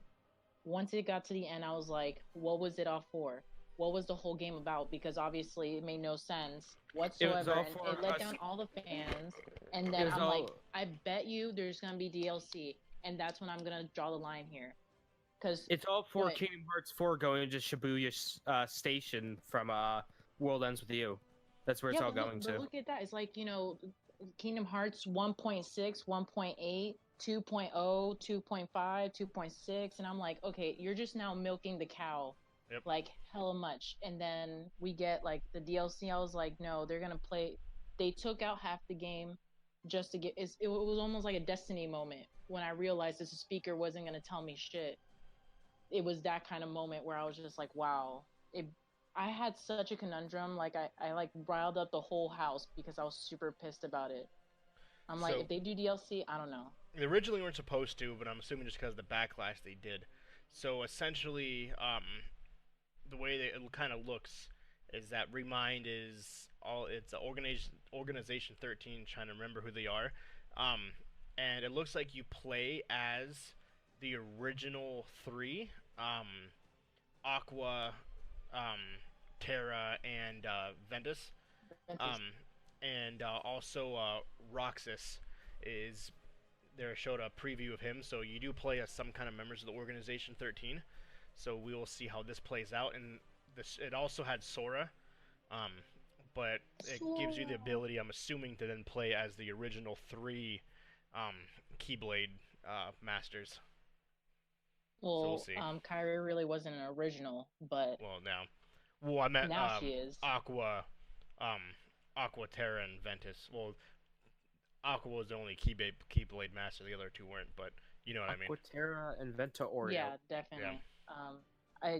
Man, it hurt me. It hurt my soul. That's what Kingdom Hearts 3 did. I stopped gaming for like 2 months because of that game. I had to just put it all down. I was like, okay, guys, can't play for a little bit. I'm traumatized. So we'll see how that plays out. So, but that is Kingdom Hearts Trace. And then you have Final Fantasy Brave. I can never forget. I think it's Exvius. Yeah, Exvius or something like that. It's like War of the Visions. Yeah. Which is a mobile game. I believe, isn't it? I heard it was pretty good. Is it for the DS as well? No, it's just Android and iOS. That's what I thought. But it's the next chapter in that game is also being released, which is kind of cool. So like there was a lot of Final Fantasy, which makes sense because that's their thing. That's the thing that kept them afloat. Exactly. So that was a big part of it. What else do we got here? I feel like Final Fantasy 14 has been paying for all this because it's a ridiculous amount of money that people have been spending. Saying. Like clothing is a thing. Gotta get the clothing, gotta get the mounts. 100%. Dragon Quest Builders 2. Oh yeah, I forgot about that being announced there. Which is literally fucking Minecraft. I watched the trailer, and it's literally the same thing as fucking Minecraft. It's a little bit more than that. I would say it's a mixture of Minecraft mixed with like a Harvest Moon or Stardew Valley. Probably more Stardew Valley. Like I was watching, I'm like, wow, like this is. I was like, okay. I was like, you don't want to play Minecraft, you have this game, but whatever. I was so confused. I'm like, I don't understand what this game is right now. Like I'm losing my mind here. Yeah, the last Remembrant remastered. Oh yeah, that got me hyped for that game, even though it's not that good. The crowd got me hyped for it. It was Square had a lot of remastered games. Yeah. Yeah, it was tons of it. Last term, it was one of the Xbox 360 exclusives that they made. Yeah. That, Lost Odyssey, and the other one. That comes out, and it kind of looks like a Final Fantasy-esque game. And that comes out at the end of the year. Excuse me. I can never remember how to say it. Onakai. It's a Tokyo RPG. Oh, Onikari or not something like that. It's Onigiri? Oninaki. I can never remember how to pronounce it. It's something weird like that. Oninaki. Onakai. Yeah. That's a Japanese fighter RPG type game. It's almost like Siren, but an RPG. Exactly. So that game, the crowd seemed to be pretty hyped for that. That was kind of cool. What else we got here? There was the Outlanders. I mean, the Outriders, not the Outlanders. I forgot about this game. It was the maker of Gears of War Judgment.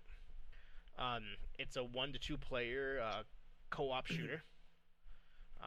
It's a journey across a dark and depleted sci-fi world in search of a source of mysterious signals. It comes out this winter. Xbox, PS4, and PlayStation. Xbox, PS4, and PlayStation. Yep. What did I say? Did I say that wrong? Xbox, PlayStation, and PS4. Oh, whatever. PC. Sorry. There we go. Saga Scarlet Grace. Oh yeah, another Saga game. Yeah. Yep. That's finally leaving Japan. Yeah. Saga 3. I can't wait. So what's up with all these games like just chilling in Japan and never coming over here? because they weren't popular. They felt like it wasn't going to be successful enough to be localized here, and then Obviously, they're wrong. Yeah. I mean, at the time they were pretty right. I mean, RPGs were pretty niche at the time. Yeah. So that was like a Super Famicom game. So people really didn't play RPGs here. Well, Right. basically, a lot of people were saying like the reason why Final Fantasy VII was so successful was really because it introduced the idea to PlayStation. Yeah. That's where it all started. So, and then people are just like, oh yeah, no, it's just, overhyped and all this stuff. I'm like, no, if you look at the gaming history, because I did a whole paper about gaming history, and Final Fantasy VII was so prominent because of that. It introduced the idea of it. So it was beautiful. I mean, Like I give them props for It it. really popularized the idea.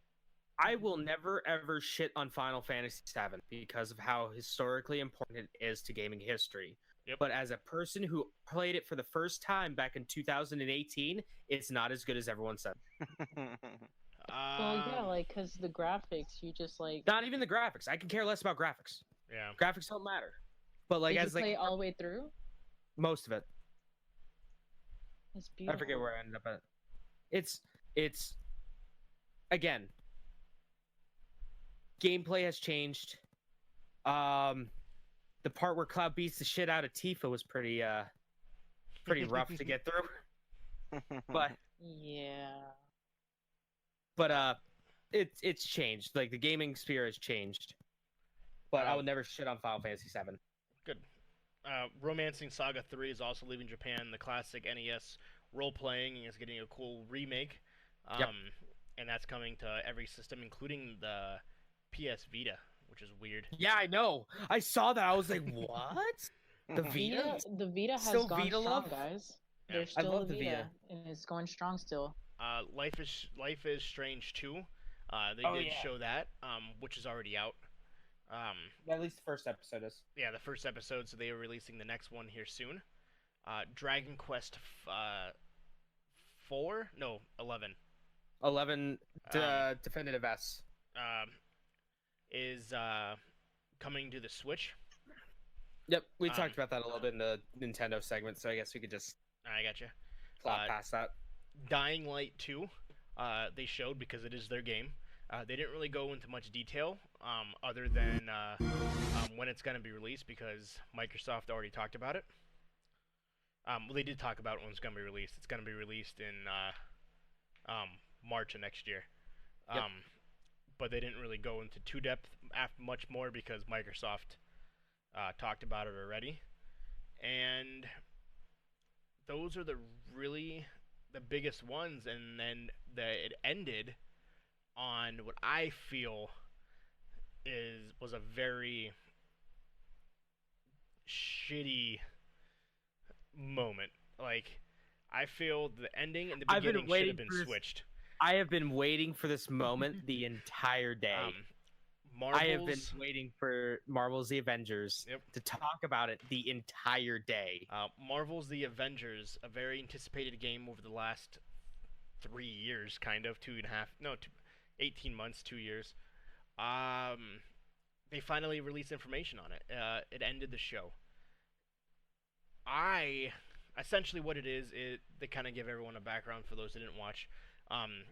You have 5 characters to play from: Captain America, Thor, Hulk, Black Widow, Iron Man. It takes place San Francisco. San Francisco. It's a completely original game. Has nothing to do with the movies. In the trailer, you guys, the Avengers are being honored as great heroes. They're opening their Avengers headquarters in San Francisco. Something happens, and basically all of their material and stuff like that basically blows up, destroys San Francisco, and the Avengers become outlaws. They become outed, they become hated, and they are essentially now criminals in the eyes of the world, as they are classed as murderers. And the Avengers say, no, screw that, we are going to fix our name, and we're going to fight to come back and be good guys again. My perspective... Well, real quick, Mark said it was a shit announcement. Oh, it was fucking awful. I hate the voices. The voices are awful. I don't know if it was because I was hoping for the original characters from the movies, but even so, like Thor's voice is awful. I hate Thor's voice. Thor looks like trash. Um, I hate the way Thor looks. He's got a fucking huge ass beard, which he didn't really have until Endgame, but nevertheless, um, Tony Hawk sounds really like his Tony voice. Hawk. Tony Hawk, sorry, Tony Stark. His Tony voice Hawk, is I love it. squeaky. Oh, Like fuck Tony yeah, Hawk's he's in gonna be this? skateboarding all over Ultron. I'm done. There is no loot boxes and there is no play to win scenarios. They've already said that. The game content they announced is going to be released over multiple years. They Oh, expect boy. this game to last at least, from what I read, 5 to 10 years. Without We'll see having, about that. um, I don't think it's gonna. Mark no. says it's a No. generic linear hero story game. Play DC Universe instead. yeah. That's Super- exactly what I was just about to say. Like reference. A 10-year superhero movie game. Yeah, like I was about to, that's exactly what I was thinking as he's saying. I'm just like literally DC's great, you know. If he was born in freaking Russia instead, I was just like, well, what's going on here? Like Like, it really is dumb. Sorry. Like Marvel isn't even like that. I'm a comic book nerd. That doesn't even happen, but let's go no, right back. I'm not excited for this. I was kind of hyped, but I'm just like this. My heart was sank. The only cool thing, it is a 4-person co-op online, so supposedly they will be releasing more characters throughout the years to play as. Um, but to me, it's stupid. Every character and map will be free, regardless of what platform it'll be on. Um, it's I don't know. It's Crystal Dynamics is the company who made it. Um, I didn't like it. I thought it's. I'm hoping maybe it'll change because we still have over a year for it to come out. May 15th, 2020 is the release date. I don't know. We'll see. James, I know you've been scratching the talk about your feelings behind this. Go ahead. Okay. So, backstory. Mr. I shit on Marvel movies all the time because I don't like them. I think they're boring movies. They're fine popcorn flicks. They don't have any kind of real story to them. The characters aren't that interesting. It's meh. They're good. They're okay movies. Wow, just tell me how you really feel, guy. The soundtrack is pretty good. Like they have some of the best scores I've heard in movies in a while. Especially Endgame had one of the best scores ever, and the cinematography is pretty good. I was so fucking hyped for this. I love it. I cannot wait. I cannot wait for this game. I am so fucking excited. I knew it. They have. Can I just say that it was same Marvel, one in Nintendo, and then one release this. I'm just saying, like, overkill. So, I am hyped. I love the character design because they feel a little bit more like their comic book counterparts.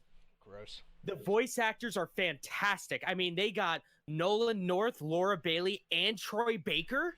Those are 3 of the hottest commodities in voice acting, 3 of the best voice actors in the business right now. They put them into the same game. Holy shit! I am so fucking excited for this. The voice actors are fantastic. The characters, you know, I do like the Avengers characters as a whole. I am some of the scenes that they showed off during it were pretty fucking hype, like on the bridge. I was so excited. I am hyped. I will say it was kind of cool when you saw like when you like going back and forth with Iron Man, kind of like missing rockets and shit. Yeah. I'm and hoping it's staying away from the MCU. It's being its own thing, which I wholeheartedly appreciate. I hope that it does good. It's been hyped for a long time. Obviously, everyone who loves Avengers wants it. I do think the 4-person co-op is kind of cool online, so you each can be a random superhero and play them together online. I hope it's not super linear and super straightforward. Oh, I would love it even more if it was super linear and straightforward. Because what I think would be cool, you take like GTA 5 concept where you have like a whole entire city and you just have superheroes and you can kind of go off at the superheroes and do whatever the fuck you want, or you So do Marvel missions Spider-Man. together. So Spider-Man, Yeah, but as a with 4-person. online. Yeah, like that would be pretty cool. Like that would be awesome, having the ability to basically roam all of San Francisco with your friends and then go do missions if you wanted. I don't know I'd if be that fine would. with that. I don't know if but- that would be a thing, or they would have the technology to do that. I mean, they have the technology. Well, But yeah, I guess GTA does it. Marvel's Spider-Man did it. Well, not multiplayer, not with multiple people at the same time. Okay, yeah, but I mean, you can do it. I mean, Yeah. it's not hard. But I was so if okay, so if the game has like an open world aesthetic and all that kind of stuff, fine. Okay, I guess I'll still be hyped for it. If it's more linear and definitely story based, I will be hyped even more. This would be like a. I wouldn't want that I can't though. wait. I would want it to be open world so you kind of can explore. You don't need every game to be open world. Yeah, Like that's the thing with like games nowadays. It's like everything has to be open world. You have to have like 50. They all have to be Ubisoft games with 15 million things that you can do. No, just give me something that I can go point A to point B to point C to point D to end. yeah, you but know, and I I'll would be a- I'll love be a to happy fucking camper. roam the world as Captain America, being that able would to do be rad. whatever the fuck I could do with Captain America, throwing my shields at random people. Like that'd be My fucking sick. My favorite part of Spider-Man was just swinging around the environment, because I sure as hell didn't care about the combat. But swinging around the environment was some of the most fun I've had in a video game in a long time. Yeah. It's like Hulk Ultimate Destruction. Bingo. Half the fun was just running around smashing shit. Exactly. I really wish though they kept more Incredible. characters though, because I honestly expect them to have a larger selection. 'Cause to me, Black Widow is a fucking weird character to play. Like, she has a gun and she can do Hurricane Rana as some people. Like, it's Yeah. not that exciting. Like your Black think it- Panthers and stuff like that, Captain Marvels. I don't know. I loved it. Or I love that. Hawkeye. Like, why not Hawkeye? If they're gonna have 5, why not have 6? Hawkeye would be cool. And have Hawkeye and have the original 6. Well, like- like you said, they're gonna add more characters. Yeah. So yeah, that comes out next May. So we'll see what happens. I highly doubt it's gonna last the way they Oh no, want it's it not to. going to. Yeah. Not 5 to 10 years. Hell no. Yeah, they want it to be basically a massive multi-year game that you don't have to buy a new game. The game stays, and they just release updates and add more to it, so you literally can basically never stop playing it. 2 to 3 years tops. Is what they're going for. I highly doubt it'll do it because there's been like a handful of games ever to do that. GTA was able to, but GTA only did it because you could mod it yourself. Final right. Fantasy. Final Fantasy 14, Skyrim, World of Warcraft. World of Warcraft, and that's Warframe. Warframe. yeah. Like I said, there's only been a handful of games, like, and a lot of those are like literally 4 of those are MMOs. So Yeah, right. 3 of them. 3 of them are MMOs. So it's like, can you truly count those? Well, yes, but games like this, I don't think it'll make it years. So, but that's just my perspective on it. We could be wrong. Who knows? It could come out and be the best game ever made. Right. So, Now I'm not banking on that, but no, me neither. But that Right, was E3, ladies and gentlemen. Yeah. 3.5 hours. I'm glad you guys watched it. Very sick. Sorry for keeping you guys up so late. I know it's fucking 2 o'clock in the morning there. You guys Yeah. gotta work, well, so we gotta it's been retire. 3 hours. Yeah, we were super tired. 3 Yeah. hours. So I think stuck that out is a because of the Square Enix. I stuck Yeah. it out. sorry, and I know you guys you guys need to go to bed. So I think we call that a day. We call that a podcast, EA Special Edition. And as always, we are going for 350. We're going big. Will we be able to do it? I think so. We have an amazing following. We had 20 downloads plus in 2 days. Because you guys are fucking epic. Everyone who listens to this. in its entirety. So thank you very much for everyone who does, regardless of the length of these podcasts.